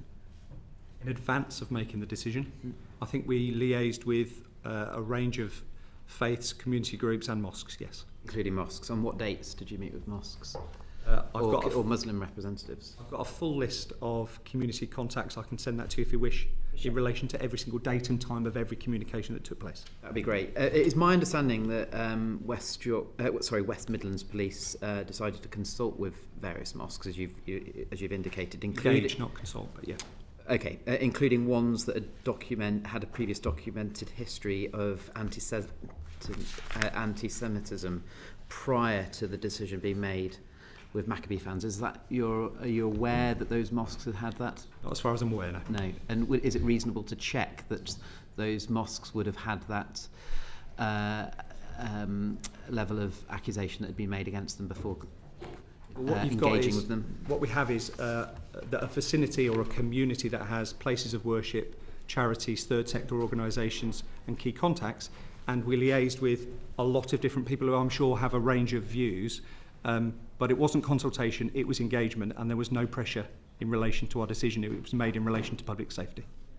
Just finally, why was the threat level to local Jewish communities downgraded from medium initially and then didn't feature in the West Midlands Police final report, the reference to being downgraded to medium? Well, I think that was in relation to the third SAG and the information provided by the Silver Commander. I'm not aware of why it was removed. My understanding is we were focusing in relation to the attendees, the protest groups, etc. Okay. It was downgraded, but then not necessarily included within the final report or reason. That was more of an oversight than anything else. Can I jump in there? Why was the threat to Maccabi fans was high on the 7th of October? We have all this evidence of armed vigilantes or the threat of that. Why was their threat to them downgraded to medium by the 24th of October? What happened to downgrade the threat to them? Yeah, so you're absolutely right. The reason it was high was because of the information intelligence that we had within the operation to suggest that there was a threat that could be posed towards the Maccabi fans when they arrived. By the time of the final SAG, Maccabi Tel Aviv had said they'd refused all away tickets, so we were expecting no away fans, so therefore the risk level had reduced. So because they were not coming, Correct. there was a medium threat to them still. Correct. Why was there no threat or low threat? Because there was potentially an opportunity for people to still attend. Why was the threat to the Muslim community raised from low to high? From low to high, Yeah, between the 7th of October and the 24th. I would imagine in relation to the information intelligence that was presented to the Silver Commander at the time. But the Maccabi fans weren't coming, so it was not from the Maccabi fans, presumably. I would assume not, but again, So I think post the decision being communicated, we had an uptick in right-wing protest. So we started to receive more... So it became a higher risk because of the decision Yes. to ban the fans? Yes. So we started to get more intelligence coming in of counter-protest, which would have been obviously directed towards our pro-Palestinian protests. So not a threat from Maccabi fans, but additional protesters coming into Birmingham to sort of counter-protest around the pro-Palestinian protests. Robbie? So just moving on to engagement with the Home Secretary, what was the response, and this is addressed to the Chief Constable, if I may, what was the response of the Home Secretary after you indicated to her on the 8th of October that the no away fans was the working assumption of the SAG? Yeah, subject to the SAG's decision. Yeah. The Home Secretary's response was that she noted that. She didn't give a specific response once No I'd given levels the of information. concern were raised by the Home Secretary, just that it was noted? Yeah, it was at the end of a meeting which was all to do with protest, which the Metropolitan Chiefs were on and I sat on, and the Chief HMI sat on as well. So it wasn't a a long conversation back from the Home Secretary. It was a meeting around protest, and she noted what I said to her. Okay, so that was noted in the meeting or in the engagement that you had with her on the 8th of October. The decision was made on the 16th of October, so a period of time between those two dates. Was there any further communication from the Home Secretary or number 10, the Prime Minister's office, in relation to any concerns being raised around the fact that there may not be any fans permitted to attend on the basis of the SAG? No, there was no further correspondence. I've hopefully supplied you with details of the correspondence that was relevant, because I think in Chief Constable Roberts' submission there was a couple of emails, and I think we've done the same as well. Despite the narrative that's come out from the government, there was no concerns that were raised to West Midlands Police in that period of time, even though we've heard in the evidence session now that there was counter-protests from the far right as a result of a ban being put in place. Yeah, there was nothing direct to ourselves, no. And what representations were made to you by Birmingham City Council leaders about the implications of a decision to ban fans from attending? Well, there was only one leader who is going to give evidence after ourselves, Mr. Cotton, and out of courtesy I updated him that the position from our side in terms of advice to the SAG that there would be no away fans. He disagreed. He disagreed with the outcome of that, but didn't stray into the operational police decision making. And I'm sure you can ask him those questions. And the reason that I communicated with him is because we do communicate on various issues. He's a key local partner. I very much respect his view, but I also very much respect the decision making of colleagues of mine in terms of weighing that risk up to public safety. And I'm sure he, as a professional, respected the decision making of the SAG, the independent chair of the SAG that's a council employee, and the way that the SAG is managed. But that was the communication that I had. And given the level of public interest in this, the fact that this is your second time in front of the committee, did you anticipate any of the fallout that would then come from the decision that had been made by the SAG? And as part of that process with your discussions with the Home Office, did you seek any additional resource or any additional strategy that could deal with an inevitable outcome of allowing fans or a limited number of fans to still attend, with being able to mitigate any The peer review conclusion was the preferred option was to accept a small number of away fans. Yes, absolutely. But as Chief Constable Roberts set out, the first part of what I asked him to do was give me an independent assessment as to the reasonableness of the decisions that were made that led to the ban on the away fans as to that point in time now. The second part of what I asked was, what are the options from your independent perspective going forward now at this moment in time? So after the ban was announced, there was lots of, on that particular weekend, so the Prime Minister made comment, I think, on the Thursday evening. Yeah. Then there was commentary on Friday, then an increase in the intelligence we got about protest, counter-protest, and I think the Tommy Robinson picture of the shirt, yeah, etc., and his potential attendance.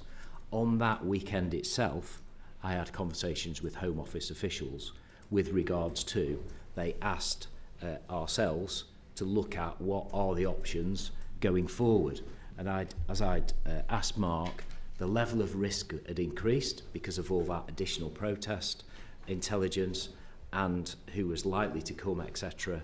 And at that point, over the weekend, I had a conversation with Home Office officials, as they previously said in their evidence, with regards to what additional resource would be required to try and facilitate a number of Maccabi fans to attend the fixture with the intention of a new look at the risks as they posed themselves on the Monday morning when Mark undertook the peer review. So it was based upon what had happened on the weekend, so what had changed since the announcement, what had happened with the intelligence that we received over the weekend, a new look at the risk level and what could we reasonably do. And those are the options that Mark set out. Did you at any point, as the Chief Constable, request additional resource to deal with the initial recommendation of allowing a limited number of fans being able to attend? No, to be clear, up until the point of the fans being banned from attending, I didn't request any additional resource from the Home Office, because that was within our gift to go to mutual aid and just sort out.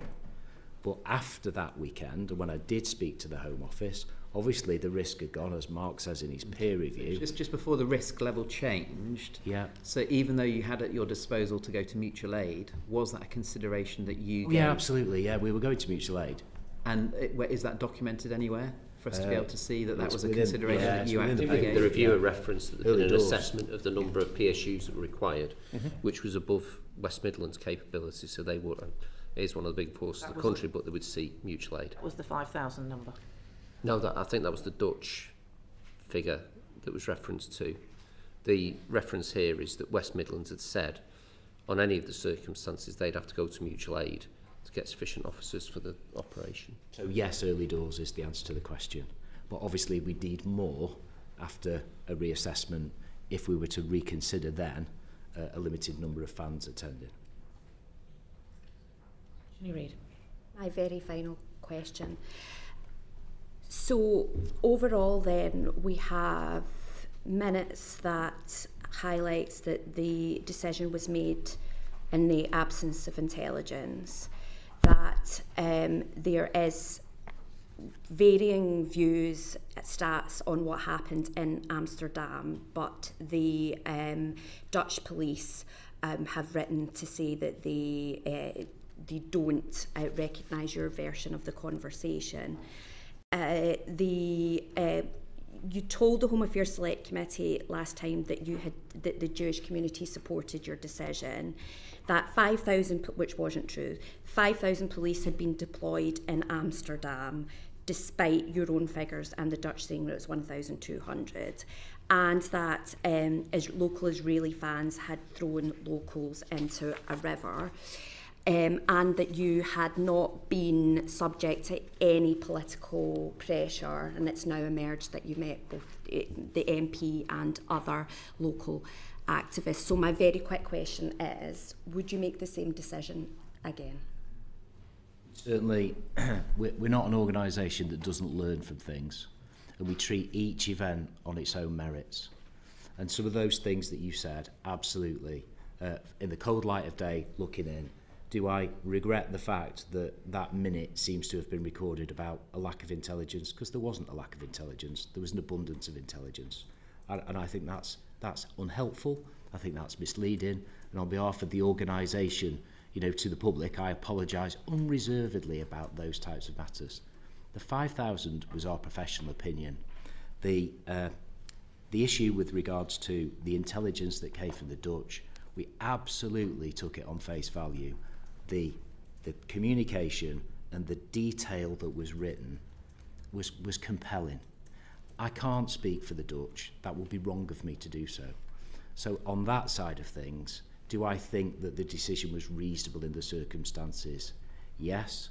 Could it have been a different decision, or would it be a different decision going forward? Possibly it could have been. But all these decisions depend on the facts and the intelligence that the commanders weigh up over a period of time. But those things that you've highlighted, as I've said quite clearly, those leave questions for me in some of that detail, particularly about the absence of the intelligence. And Mike corrected the record very quickly in terms of what was said to make it clear that we didn't mislead anybody. And we are very sorry if we gave any of that impression. And I'm also very much sorry, and I do regret the focus that this has placed on our local Jewish community in light of all the other events that have happened nationally and globally. And that's why we have absolutely redoubled our efforts to make sure that as soon as any of those events occurred, we are absolutely behind the community. And we are working with them closely and continue to do so. So each one on its own merits. Chair, can I just make a point about the police numbers? Just from the update from the Mayor, and appreciate some confusion about this. But one of the reports from the Mayor says that there was more than 1,200 officers to keep any risks under control, including specialist units such as mobile, arrest, horse, reconnaissance. From midnight onwards, there was at least 500 officers on duty. This does not include the large number of police officers who worked overtime during the night. Their registration, etc., will take a while to come through. So there is some variation on the numbers. 5,000, though, is it? Well, no, but that's very.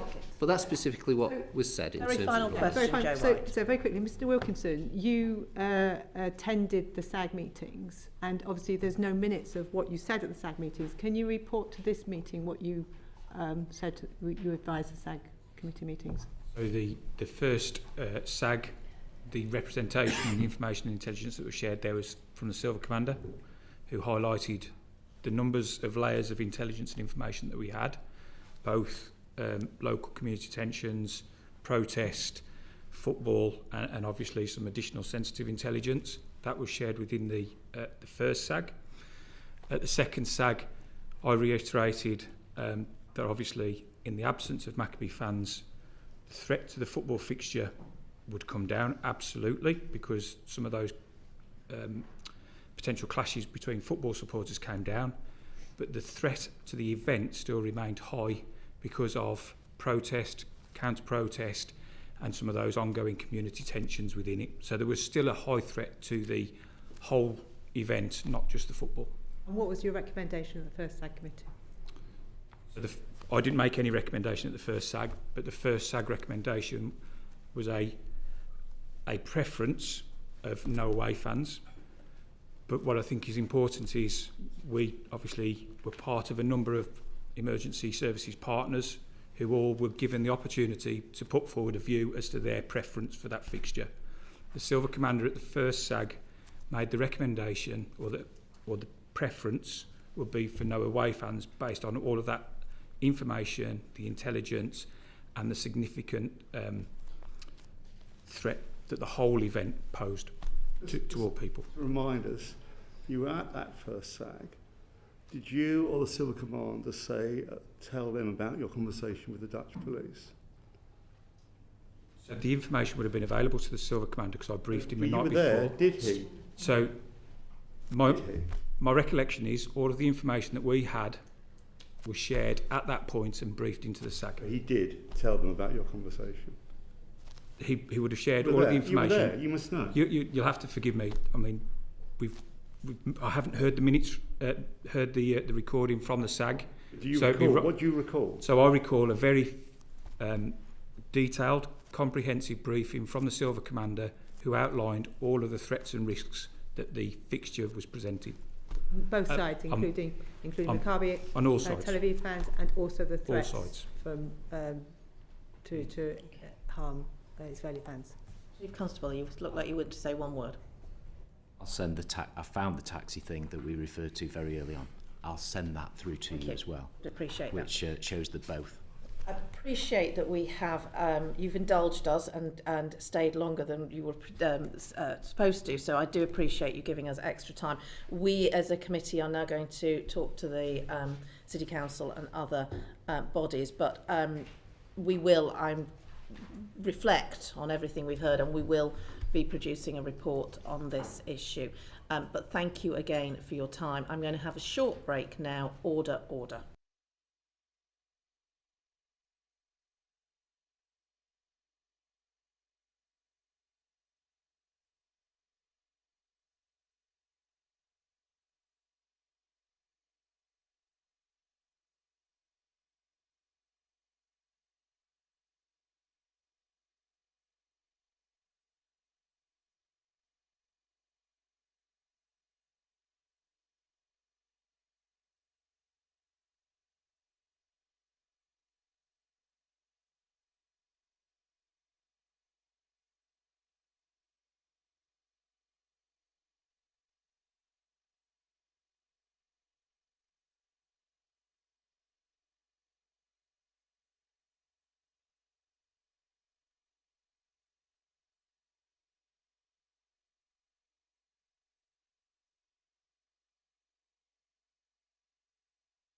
Order, order.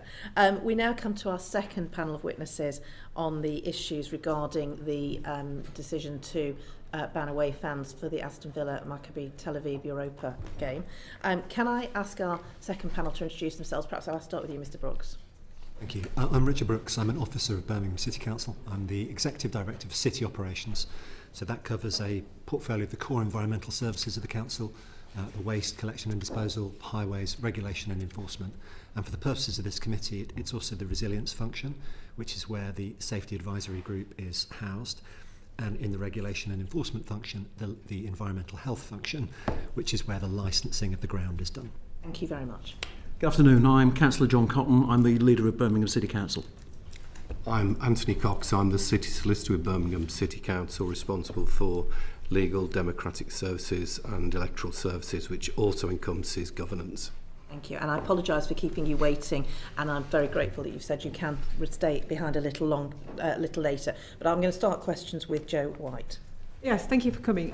First of all, can I ask, were you in the audience for the previous questioning? Yes. Great. So my first question is the quality of the minute taking and the fact that we weren't able to gain a full picture from exactly what happened in each of the meetings. Can you answer that, please? Richard, could I ask you to pick up as Director of Operations on that? Yes, of course. So first of all, I'm sorry if the minutes have not allowed you to get a full enough picture of the events in the meetings.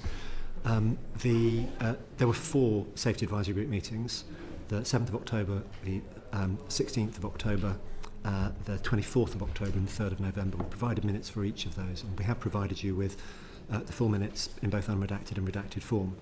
In terms of the quality of the minutes, they are circulated after the meetings. The meetings from the 7th of October were actually circulated on the same day to the attendees of the meeting. There was a little bit of a delay after the 16th, but they were subsequently circulated. We've tried to provide the best minutes for these meetings that we can. We're actually audited by the Sports Ground Safety Authority on the way that we administer the SAG, and they have previously recognised the quality of the way in which we manage these processes. But if the minutes are not adequate for these purposes, then all I can do is apologise. Could you send us we understand that they are filmed, and it'd be helpful for us to have a better picture if you could send us the films. We could certainly undertake to provide that to the committee. Okay, thank you. So we can have a context of who you are and what your responsibilities are. Could you set out the legal position of your council's responsibilities in relation to the attendance or non-attendance of away fans and how their safety is managed? If I may just say something by way of opening, and then I'll hand over to Tony and to Richard to pick up some of those details. Obviously, I did also share a written statement with members of the committee prior to this session, just to set out the context of the role of the Safety Advisory Group, my specific role as the leader of the council, and of course the timeline of events as I understand them. I also just want to make it clear I'm not a member of the Safety Advisory Group myself. I had no role to play in the deliberations of that group. That is a separate operational role. I've also been clear that I respect the operational independence of the advisory group and indeed of West Midlands Police. I wish the Safety Advisory Group had been able to take a different position to the one that it took. I've made that publicly clear, and I note the Chief Constable referred to that in terms of the interaction I had with him in the run-up to these events. I am absolutely clear that I want Birmingham to be a place where people can come and attend football matches freely without fear of harassment or discrimination. That absolutely remains my view, and I'm absolutely clear that we have to have a robust, independent Safety Advisory Group process. I also am clear that whilst I'm the political leader of the council and took a very clear line on the fact that I thought this was not the position I wished to see, it is not my role as the leader of the council. It would be inappropriate for me to interfere in an operational matter and on a process that is led by the evidence that statutory partners, including the police, place before it. But I will ask Tony just set out some of the understanding of the legal position as well with regard to the SAG. Yeah, in relation to the SAG, obviously they were a recommendation from the Taylor report following Hillsborough and other tragedies. The actual purpose of the SAG is in relation to providing specialist advice to the authority in terms of ground safety, and that obviously includes fans' attendance at the ground, So they provide specialist advice, which is why you have the specialist agencies such as the police, the fire service, all that contributing to the SAG to formulate the advice. The advice is then given to the, which it was in this case, to the event organiser. In this case it was Aston Villa Football Club. My understanding is that if there's a disagreement about the advice that's being given, it is then for the council, and that falls within Richard's sphere, to actually see whether or not there needs to be action taken in relation to the safety certificate encompassing that ground, in this case Aston Villa. So that's how any prohibition or restriction would be imposed upon the safety certificate in relation to fans' attendance, for example. And should the SAG take responsibility or take account of any reputational risk to the UK, not just Birmingham, of any decision of banning fans from another nation to an environment of such, where, in particular in an environment where there's such an international tension? I think the SAG's primary role is about safety at sports grounds, which is why there was a recommendation to actually bring those in. They're obviously chaired by the local authority, which was a recommendation within the Taylor report. So I think the predominant focus of the SAG must be a dissemination of information between the people who deal with risks such as public safety, in other words the police who've given evidence earlier today. So I think the primary focus must be dissemination of information for members of the SAG to formulate the best advice possible based on all the evidence, with the focus being on safety. So obviously you're taking account of the threat perspective, and what you've circulated in the public domain is a redacted account of what you thought the threat perspective is, and I want to question why you've redacted that when it says the threat to local Jewish community is medium, Muslim community low, Christian community low, black community low, Villa community low, Maccabi high, pro-Palestinian medium threat on a higher scale in terms of fixtures this year. Why was that redacted? What reputational damage would it have done to the authority by redacting that? I can't speak about the specific redaction. We have specialist advisors who advise on issues of freedom of information requests, which deal with in terms of the legislation and also the exemptions that were permitted to apply. That was looked at in terms of the information in conjunction with the people responsible for holding that information. We also take representations from the people who provided the information to the authorities, such as partnering agencies, such as the police, and then a decision will be made in relation to disclosure of that information. I can't specifically comment on that, but I will have a look at that and provide information to the committee if that is required. Can I jump in there? Can I push you on that point? Because the threat levels weren't redacted from the third SAG. Does that strike you as curious? They're redacted from the first SAG and not the third SAG minutes? Again, I'd have to go back and actually look at the but basis what's of your redaction. professional view? Does it not seem strange that threat levels are redacted in the first minutes, but not the third minutes?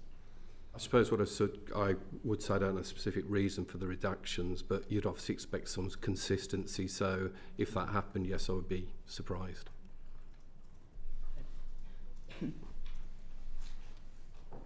So I know, Mr. Cotton, Councillor Cotton, you've concerned about the reputational damage it's done to your city, and I'm sure you're concerned about the risk it now faces for people in the Jewish community and potential people who come to, Birmingham University's got the highest JSOC in the country.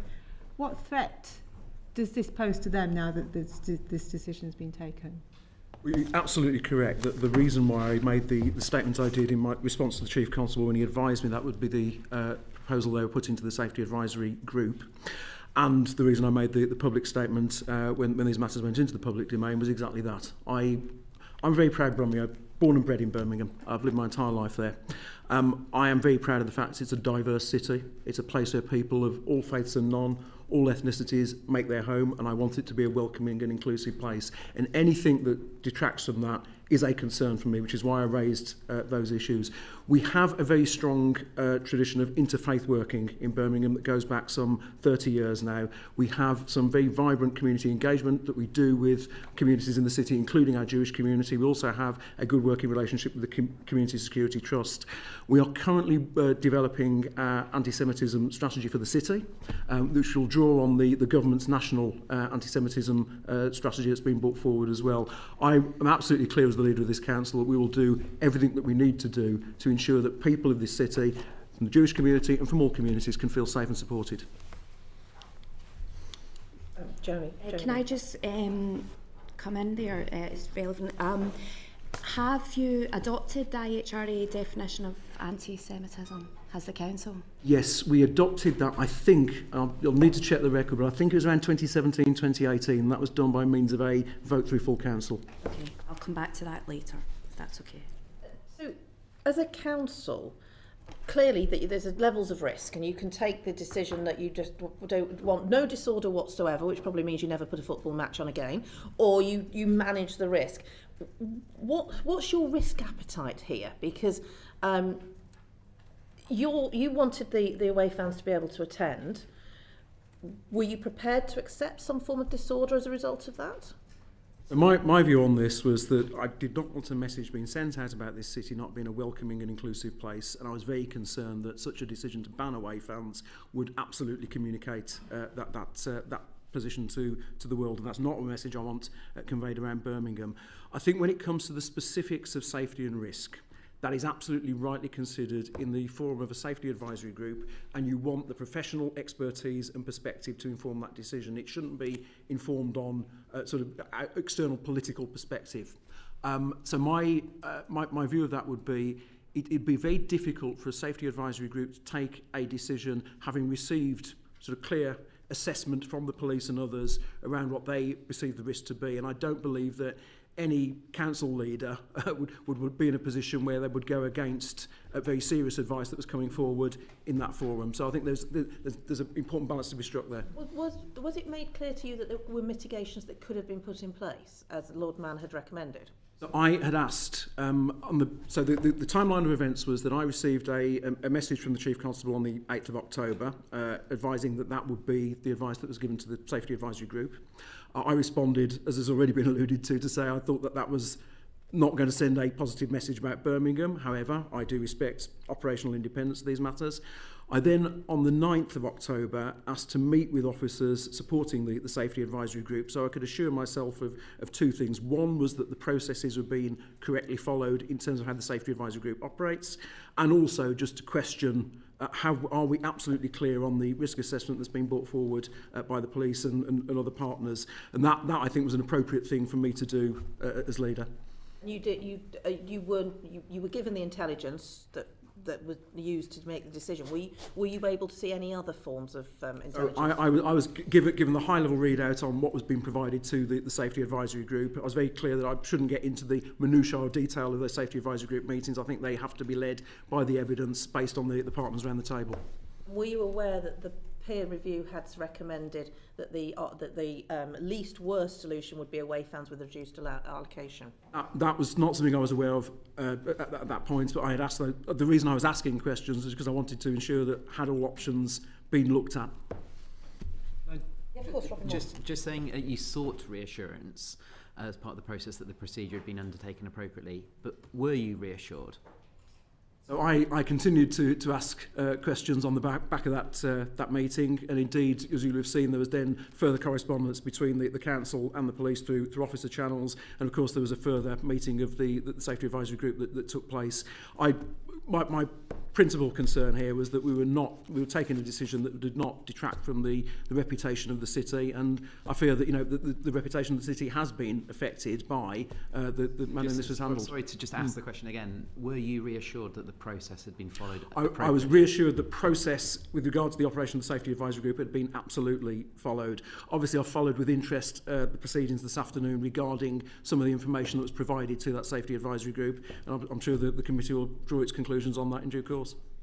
And what about the interaction between central and local government? Because clearly one of the things that has been the Baroness Casey review put forward, and something we will consider as a committee, is where central government should get involved and whether there was more of a role for central government.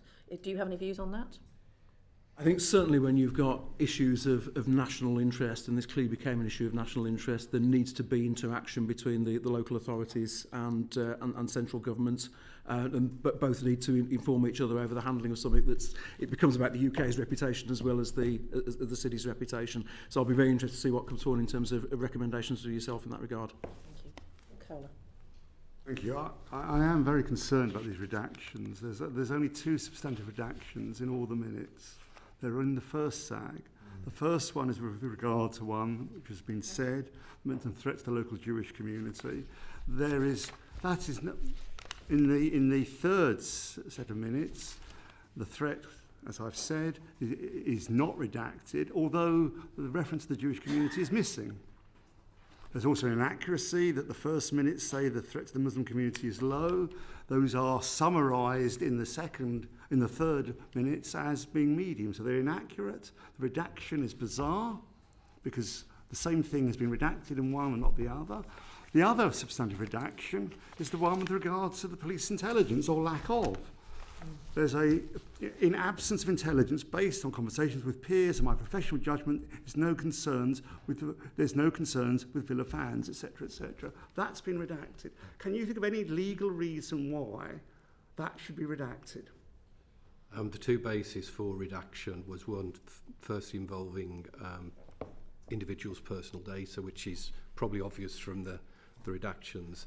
The second redactions was in relation to law enforcement issues after the police and national intelligence. So that's why my understanding is why the redactions were applied. There's a lack of intelligence. It's not simply to avoid political embarrassment. Not as far as I'm aware. I think it was done on the basis of the exemptions that were felt to be rightly applicable. And can you come back to us on both those redactions? Yes. And the inconsistency? Yeah. Okay, that's helpful, thank you. When you knew the Chief Constable, or when you knew that there was going to be a recommendation to ban the away fans, how strongly did you discuss this with the Chief Constable? How far did it get, this conversation? So I responded to a text message I received from the Chief Constable on the 8th of October to say that, as I set out earlier, that I thought this was a decision that would reflect badly on the city. I thought it was the wrong decision. However, I also emphasised in that message that I respected the operational independence of the police and of the Safety Advisory Group. That was the message I very clearly conveyed back to the Chief at that point. And did you go outside the city politically? Did you address this nationally? No, my view was very straightforward, that it was for the Safety Advisory Group to act on the basis of the intelligence and information that's put before it by statutory partners. I thought it would be inappropriate for me as a politician to start to step into that space, having already conveyed my concerns around the wider impact that it would have upon the city. And what about this from the resource perspective? Because there's an issue of resources in addressing these risks. Was there not an element there where you could talk to one's political masters in Whitehall? Well, again, I would have expected such conversations to be part of, based on information and intelligence that went to the Safety Advisory Group.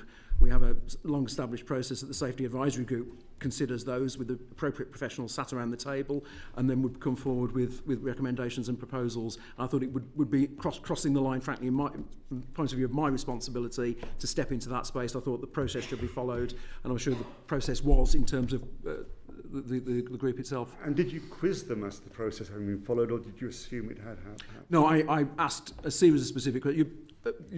Actually, when this process started, I must admit my knowledge of safety advisory groups and the whole process was somewhat limited. It was not something I'd come into contact with, so I had to learn a number of things. Yeah. Yes, exactly. So and the reason I convened that meeting with officers on the 9th was actually to understand what's the role of the safety advisory group, where does this fit in terms of the legal framework, what is the appropriate process to be followed in these circumstances. I was assured that the appropriate process was being followed from the point of view of the City Council as the convener of the safety advisory group. Clearly that safety advisory group can only act on the basis of the information that's placed in front of it, and that I think is probably the issue that we're teasing out here this afternoon. Thank you. Jenny Reid. Thank you. I asked earlier about whether your local authority had adopted the IHRA definition. You said yes, which is nice to hear. But I think you're right. I think that this incident has damaged the reputation of Birmingham as a whole, and it's allowed people to spread myths about Israelis being uniquely evil and unable to come here and behave properly in the UK. But do you think that it is appropriate for councillors who have predetermined views, anti-Semitic views, to sit on the SAG and be part of this decision-making process? And yeah, that's the first question. I suppose that there are two points that come out of that question. One is the role of elected members and whether they should indeed sit on safety advisory groups. Now, Birmingham's unusual but not unique in that respect, and we'll come back to that because I do have some views on that. The points around any member participating in a safety advisory group meeting, or indeed any other meeting, I would expect them to abide by the code of conduct, and I would expect them to abide by declaring any interests or issue that had arisen that would be seen potentially to prejudice their judgment. And I note that on the agenda for the safety advisory group, there was a point at which people were expected to disclose any prejudicial interest. I think that's absolutely right and proper. And it wasn't in this case, was it? So my understanding is that the 24th of October, where a decision was taken, there were disclosures were made. One member recused themselves from the meeting on that basis. I know you're not. I know I'm not going to push this because I appreciate that that's not your that's not your responsibility. Yeah. However, what is your responsibility, in my understanding, and I've got a question for you in a minute, is that as your fellow councillors, firstly, if you'd adopted the IHRA, where they're making anti-Semitic statements and generalisations on Twitter and in public meetings, that is a problem. So what action do you think what action should be taken as a result of that? And then secondly, how did these councillors find themselves on this committee, and why was it felt that it was appropriate that someone with these views would be making a decision of this nature? So I would expect any member who participates in any meeting to declare interest appropriately. I would expect them to abide by the Council Code of Conduct and indeed any commitments that we've collectively made as a council, including respect for the IHRA, which, as I say, we passed in 2017. We have a disciplinary and standards machinery that can deal with breaches of those nature, and I would expect, if there were those issues, that to be pursued through those mechanisms. Are there any ongoing investigations into the conduct of those councillors on the SAG? I am not aware of any such at the moment, but obviously the standards process is separate to my role as leader of the council. I think that's right as well. Who appoints the members of the SAG, councillor members of the SAG? Councillor members of the SAG are appointed by at full council at the annual general meeting. It's correct. I mean, formally, the councillor representatives on the SAG used to be appointed by the Licensing and Public Protection Committee, and I think there was a report in April 2019 from the then Assistant Director questioning whether or not councillors should actually be on the SAG at all. What happened as a result of that later in 2019, a decision was taken that councillors who sat on the SAG should be appointed by full council itself. They were appointed on the basis of one representative of 3 of the main political parties and 1 ward member for the area covered by the Safety Advisory Committee, I presume with the intention that they could contribute to any local issues that arose within the community.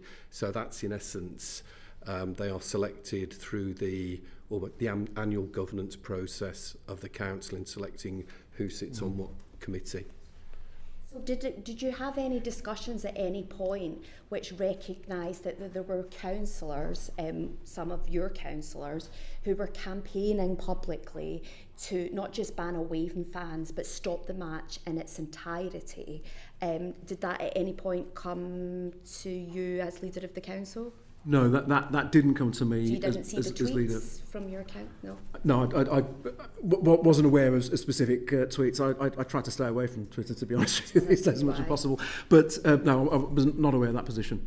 Okay. I ask your...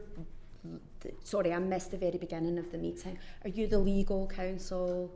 No, excuse me, I'm the Executive Director for City Operations, so I'm responsible for the part of the council that administers the SAG, and also the licensing function which regulates the ground. Legal counsel. Sorry. So can I ask about predetermination? So for my sins, I used to be a councillor and I chaired a planning committee for a number of years, and predetermination was obviously a really important principle in local government.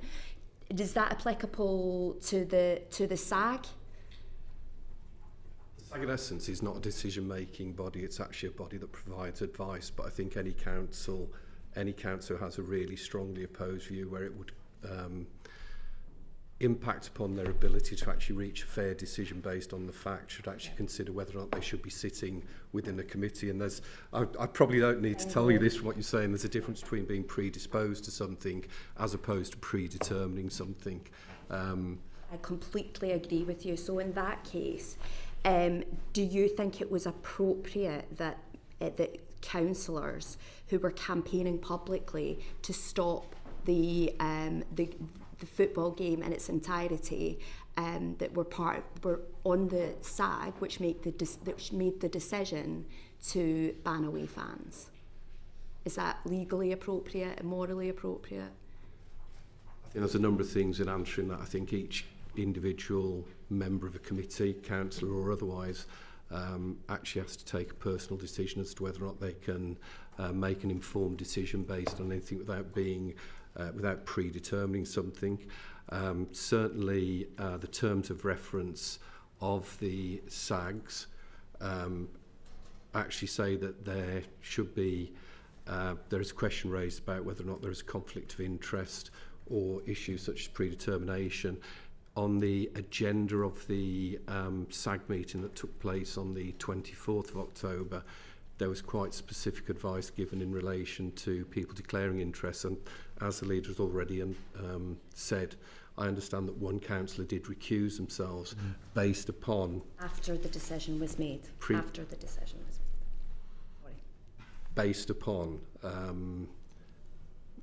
Based upon previous social media posts, and it was emphasised on there that, and I think it would be an unfair expectation of the chair of that committee to trawl through every social media post that someone's done. So it's very much a personal obligation on the individual involved.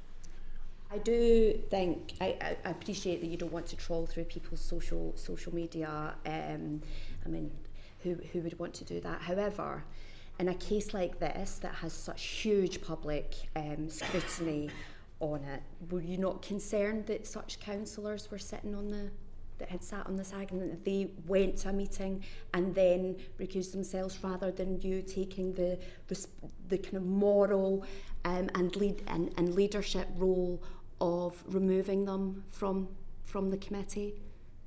I mean, I would expect any member who had a perceived conflict of interest to take that on their own responsibility to remove themselves from such a meeting. If I'd been in that position myself, I would certainly have recused myself from a meeting. Mr. Brooks. Could I come in on this? Yes. So just in relation to these 4 meetings, I think it's useful to be clear about the sequence of events and the involvement of the individual councillors. So the 7th of October meeting did not provide advice. It established the planning assumption but did not provide advice. So there were 2 councillors present at that, and I think we accept that they should have declared interests, but they did not. At the next meeting, the 16th of October, advice was provided, the advice that there should be no away fans, but that advice was provided unanimously by all of the partner members of the Safety Advisory Group. So I think that is significant in relation to the involvement of the two councillors, and there was an opportunity for them to express dissent. The 24th meeting is then when I think we get it right, where we have declarations of interest and recusation.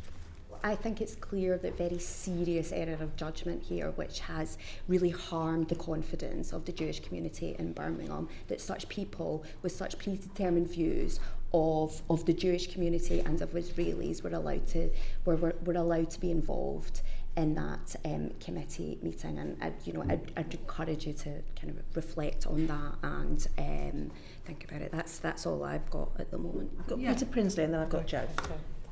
Thank you. I'm Peter Prinsley. I'm sorry I was a bit delayed. I was trying to get a Holocaust memorial debate agreed. I'm the MP for Bury St Edmunds and Stowmarket. So I've been listening to this, and I'd like to ask really a question similar to the question I asked the police officers before. So the thing is, the SAG, as everybody has said, it can act on the intelligence that it receives. But actually what it's doing, it's acting on its interpretation of the intelligence that it receives. And the question really is what is the risk of this being politically prejudiced? Because that appears to be a belief that is held by many. And so my question is, how could this be realistically refuted? If I were to say to you, my belief is that there was political prejudice on that safety advisory group on your council, and you, first of all, failed to notice it, and secondly, if you had noticed it, you didn't do anything about it. And this resulted in the advice to ban a match. And from what we've been hearing about all of this over more than one session now, is it seems that there was a great deal of confused information which is being fed into the SAG, but there is a suspicion also that there was a predetermination, and some of the information was therefore changed in order to fit with the predetermined decision. That is the belief, I believe, of many of the members of the Birmingham Jewish community, and it is that needs to be addressed. I mean, from my perspective, and I'll ask Mr. Brooks to pick up on some of the detail around the operation of the Safety Advisory Group in this context. From my perspective, and actually having listened to the earlier discussion here this afternoon, I think the Safety Advisory Group can only operate effectively in an atmosphere of candour and of confidence in the material that's placed before it. And that the judgment then has to be made on the basis of the material that's placed before it. But I think there is clearly some concern around the information that's placed before that group. I don't expect everybody around that Safety Advisory Group table to be subject matter experts or indeed try and second guess, particularly around police intelligence. But my overall reflection would be, unless you've got some candour and some confidence in what's placed before you, you then run into some difficulties. But Richard, I'd ask you to pick up perhaps some more operational detail on that. Well, I can only agree that the Safety Advisory Group relies upon the expert input of its members, in particular of their risk assessments. It does not make a fresh interpretation of the evidence. It's not competent to do so. Just as the SAG would not be, the Safety Advisory Group members would not be competent to investigate the building safety advice or the fire safety advice. In this case, public safety decision relied extremely heavily on the expert evidence provided by the police. Yeah. Would you agree with me that these are a really poor set of minutes? Firstly, there's no data regarding the information coming from the police. Secondly, the only opinions that are recorded are that of councillors who are opposed to fans coming to Aston Villa and repeating concerns of the community who want it stopped. Quote. The fact that these councillors have already campaigning in the public arena for the match not to have Maccabi fans in attendance, would you say that there's a breach in Nolan principles?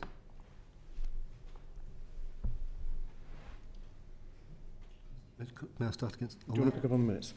I mean, I firmly believe that the officers who were administering these meetings were trying their very best to apply the Nolan principles, and in particular to act in the public interest and objectively. Now, the minutes are summary minutes of long meetings. These are 2-hour-long meetings with 30 plus participants. And it's very difficult to capture all of the detail of those meetings. But there's a complete absence of the intelligence provided by the police, so that we as HAS members have been unable to gain a true picture of exactly what was discussed. These minutes are now out in the public arena, so the whole of the country be studying them, and what's being recorded here is not, we understand now, is not a true picture of what was being informed to the meeting. And then you're getting commentary from councillors who do not want Maccabi fans to attend the match. So we're getting a very biased picture from these minutes. Would you agree with me? I don't think I can agree that it's a biased picture in the minutes. It may be an incomplete picture and not a perfect record of the meeting, but it is our best attempt to provide an accurate summary of what was discussed at the meeting. In my view, it's not. We're getting an inaccurate picture, an understanding of exactly what was agreed at that meeting. I think the fundamental point upon which the decision was made, which is the police intelligence, I mean, it's a genuine question. How can that not be included in the minutes? I can't get my head around that. I don't quite follow when you say the police intelligence. The police intelligence, which everyone has told us, informed the decision to ban the away fans. How can that not be? How can that not be included in the minutes? Now, it's not redacted. It's not there, and yet we have the kind of anti-Semitic ramblings of a far left councillor. When you say the intelligence, do you mean the actual intelligence reports? For example, anything. Anything. So in advance of the 16th, as you've already discussed as a committee, we wrote as a council to West Midlands Police asking them to set out their reasoning for their risk assessment, which I think was a proper thing for us to do. And in advance of the meeting on the 24th, we wrote to them, and this is unusual practice for safety advisory group meetings, that's not normally done.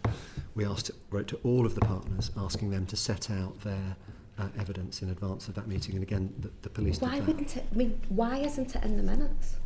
Even just noted as intelligence can be found at Appendix C or whatever it might be. We decided to ban the away fans because they had a conversation on the phone. All I can understand is that two councillors agreed that the away fans shouldn't be in attendance. And so from my understanding of the minutes is that this is pressure that's come from two councillors rather than intelligence that's been provided by the police. So you have here a biased set of minutes that's inaccurate and is giving us a false picture of exactly what went on in those meetings. I mean, what I'd say is I wasn't at any of the SAG meetings, The police. and I think, well, it's an actual, that is fact. I wasn't at the meetings. What I would say in relation to minutes, they're never a verbatim record of what has been said in a meeting. It depends a lot of this depends on the skill of the actual person taking the minutes to encapsulate the relevant gist of the conversation and what was taken into account in terms of reaching any conclusion. Obviously, it's the same with council minutes for council meetings. We're obviously aided now by the fact that a lot of meetings, including this one, are actually televised and recorded, so there is an actual verbatim record. And as I understand what was said earlier, if there is a verbatim record of that meeting, it should be made available to the committee, because then you actually have the total record of the meeting. I'd be loath to say that minutes are biased in essence. It may depend on the actual person taking the minutes themselves. I think you can see the frustration we have, because on face value, reading those minutes, it doesn't correlate with other things that we've been told. I fully accept the frustration of the committee, which has come through in the previous evidence-giving session, and now this. As I say, a minute will never be a totally accurate record of a conversation, which is why I think actually if there is a verbatim record, it should be before the committee. That's what's really helpful. In defence of the minute taker, it does record the fact there was no intelligence, and maybe that is the answer. We will find out when we hear the minutes. Yeah. And I think, go back to the primary purpose here, which you, Councillor Cotton, have set out, the confidence of the Jewish community in Birmingham and the confidence of Jewish people to be in Birmingham, visit Birmingham and enjoy Birmingham is paramount here. And these minutes do not give that. I'm going to move on to Robbie Moore. Just to stick with the two councillors and following on from Joni Reid's question about conflicts of interest, predetermined decision-making, prejudged views. What's the disciplinary process associated when there's that level of concern that's clearly been made? Well, the disciplinary process would be, there's a number of methods, and as people will probably know in this committee, the issue of member conduct is being debated, as particularly in relation to the sanctions available in the standards regime in general, and I think the government have been making consultations. How at Birmingham City Council is the disciplinary process triggered? Well, I wouldn't class it as a disciplinary process. What I'd say is you have the councillor conduct and a standards regime. So you have the councillor code of conduct, which all councils have, their locally agreed codes of conduct, and then actual individual members are subject to that code, and if they fall short of the code, sanctions can be applied for any breach of the code. Has that been triggered in relation to these two councillors? It will only be triggered if there is a written complaint in relation to the specific conduct of members. So here we are, nationally, concerns being raised. Councillor Cotton, have you raised these concerns and triggered this process? I have not raised a concern with standards at this point. Because I've not been had placed in front of me a complaint of the nature. You're clearly here raising concerns. You've said yourself in this meeting that you've got concerns around the views that were expressed. You acknowledge that you haven't seen tweets, etc., but you've expressed views. Mr. Brooks has also said and raised concerns, but yet this disciplinary process or actions against those two councillors has not been triggered. I don't understand why not, if you're really wanting to protect the reputation of Birmingham City Council. I would like to reflect, given what I've heard today at this committee and some of the issues that have emerged, on what the appropriate next steps would be. I don't want to prejudge any standards process, but I think it's important that I reflect on what I've heard from the committee here today. So just going on to community impact assessment issues, what was your assessment of the advice from the SAG on the level of risks to different communities in Birmingham and to the Maccabi Tel Aviv fans? And can you explain why the level of risk changed over the course of time in some cases? I'm not sure we can, because I don't think that's the process for the SAG. I think the SAG has to accept the risk assessment on the basis of the assessment by the relevant competent partner. It did not. We didn't. No view on that.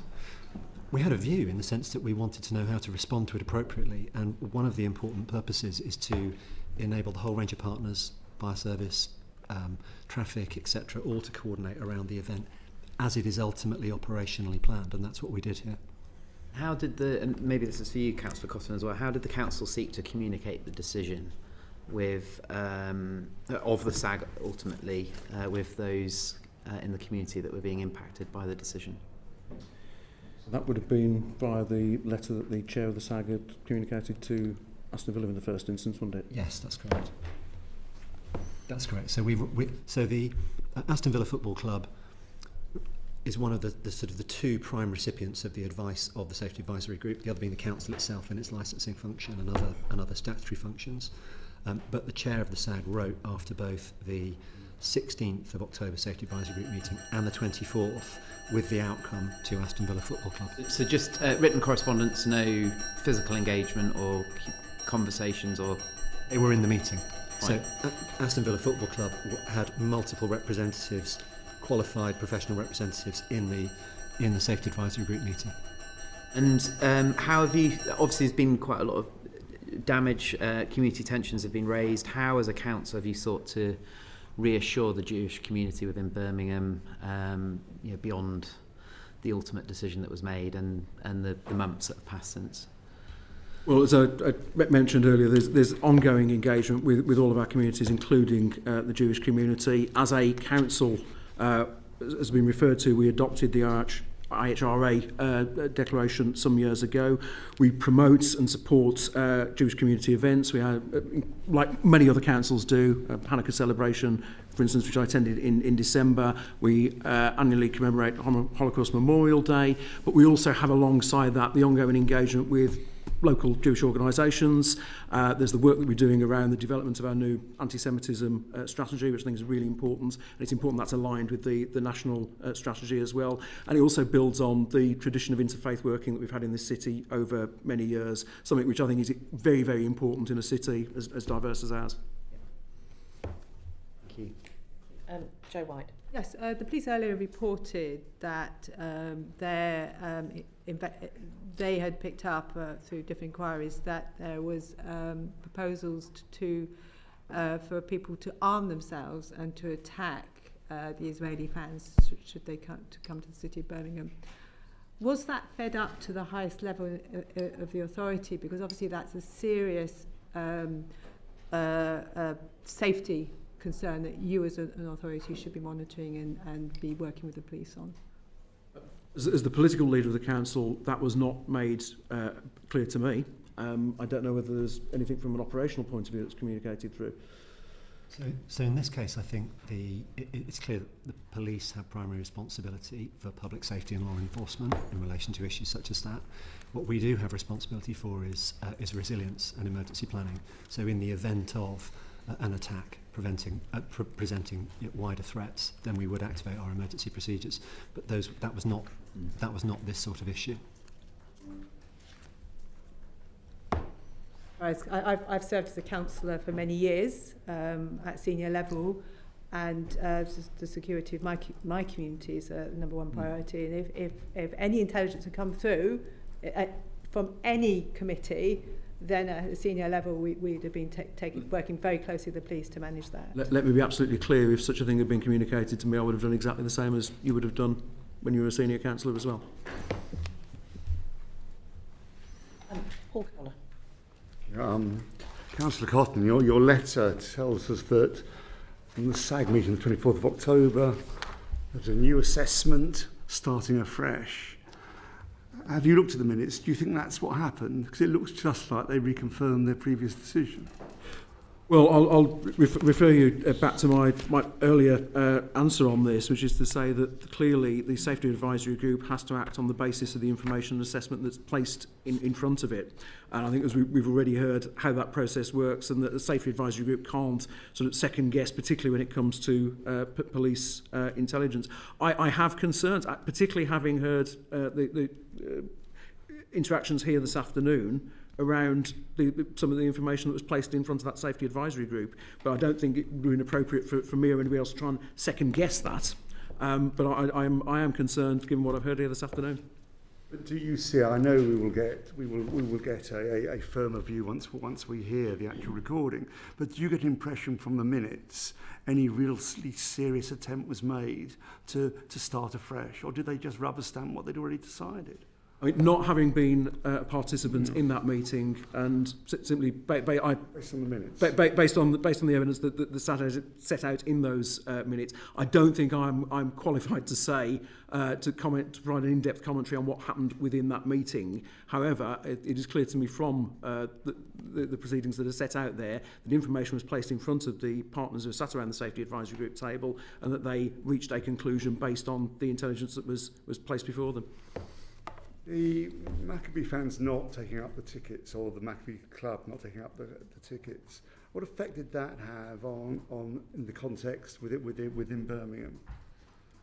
So clearly, the decision not to take the ticket, I think it's important to remember that the Safety Advisory Group doesn't take a decision, it provides advice And actually the formal role of the Safety Advisory Group is if advice is not then acted upon, the council then needs to reflect on whether it uses its powers in terms of amending the safety certificates. I think it's important that we need to understand that that's how the process plays out. It is an advisory group rather than a decision making forum. Clearly the decision of Maccabi Tel Aviv not to take tickets somewhat changed the dynamic there, because there was then no decision or advice to be complied with or decision to be taken. My principal concern, though, was coming back to the overall position at the start, which was to say, look, I do think that if we are saying that we cannot allow away fans of a football team to come into Birmingham and safely participate in a sporting event, and if that's then perceived as being a sense of discrimination or targeting of one community, that is not acceptable. That is not acceptable, and that was my concern right from the outset with the implications of that advice being provided. We've heard the decision to ban away fans increased the threat to the Muslim community from right-wing extremists. Was this something you discussed with the parties? So I was incredibly concerned when I learned that was the advice that was going to be provided to the Safety Advisory Group, because I think a lot of what then subsequently unfolded was quite predictable in terms of right-wing extreme actors stepping into that space and using the situation in Birmingham to pursue their own divisive agendas. I think that was predictable, and that was exactly what was in my mind when I expressed the concerns that I did. And you expressed that danger to people. Yeah, I was very clear from the outset that this was a likely consequence of what would happen if that decision was to be taken. Thank you. Joe White. Yes, thank you. You said obviously you suddenly had to become very knowledgeable about SAGs and the decision-making process around the Maccabi Tel Aviv match. What police intelligence were you provided with as part of that briefing? I was given the high-level readout at that meeting on the 9th of October around what had been provided at that point to the Safety Advisory Group, and also the day before I received a message from the Chief Constable conveying that would be the recommendation they were putting forward based on concerns over what had happened in Holland. So is the Dutch experience not the threat? There was in the message that was sent to me by the chief. It was based on concerns around what had happened in Holland. That they were the recommendation would be to the Safety Advisory Group not to invite the away fans. And then I subsequently responded by saying, whilst I am not going to get involved in your operational detail, would be wrong for me to do so, I do think that is a wrong decision for the city because of the message it sends out about Birmingham. So the police did not inform you of the potential threat to Israeli fans by armed groups? I was not told anything around armed groups or anything of that nature, and if anybody had mentioned the prospect of armed groups, I obviously would have responded quite vociferously, because I think something of that nature is clearly a massive concern that needs to be addressed. A bit more. Councillor Cotton, I'm going to ask you the same question that I asked the policing minister and also the Deputy Mayor for Policing at the last session that we had. You've raised a huge level of concern around the amount of intelligence that was given to the SAG, the advice that was given to the SAG for the decision to be made, predominantly by West Midlands Police, the damage that ultimately this decision has cost your city and its reputation as being a welcoming city. Do you have confidence in the Chief Constable of West Midlands Police? I mean, it's not for me to take decisions on those matters. That is a matter for the Police and Crime Commissioner. What I will say is, particularly having heard the discussions here this afternoon, I do have concerns around the quality of material that was provided and the provenance of material that was provided to the Safety Advisory Group. That group can only work on the basis, as I said earlier, of candour and confidence in the material that's placed before it. And I think, I have serious questions that I would like to see addressed as a result of this inquiry. Does it concern you that we've had to bring before us the Chief Constable in front of this committee not once but twice, and have to get the Chief Constable to say to us that he's going to have to come back to us with even more information to provide clarity on questions that can't be answered? I think it's very important that we have absolute clarity over what happened in the timeline of events leading up to the Maccabi Tel Aviv Villa match. I think it's right and proper that you are holding to account in that way. ultimately come back to the point that the reflection that this puts upon my city, a city that I'm very proud to call home, that is an absolute paragon when it comes to diversity of its communities. This reflects poorly on Birmingham, and this is something that I want to see addressed, because I have to tell you, as a proud Brummie, it is a place that includes all communities. It is a place that's full of vibrancy and life. That's the Birmingham I want to be talking about. I don't really want to be in front of a committee this afternoon talking about issues that detract from the impression of Birmingham, but I think it's right and proper that there is clarity around what happened and that people have the answers that they need. The West Midlands MP, I will concur that we absolutely, no, I'm not West Midlands police area, but I'm a West Midlands MP, and I would concur that we do need a strong and vibrant Birmingham where everybody feels safe. Thank you so much for your responses to our questions.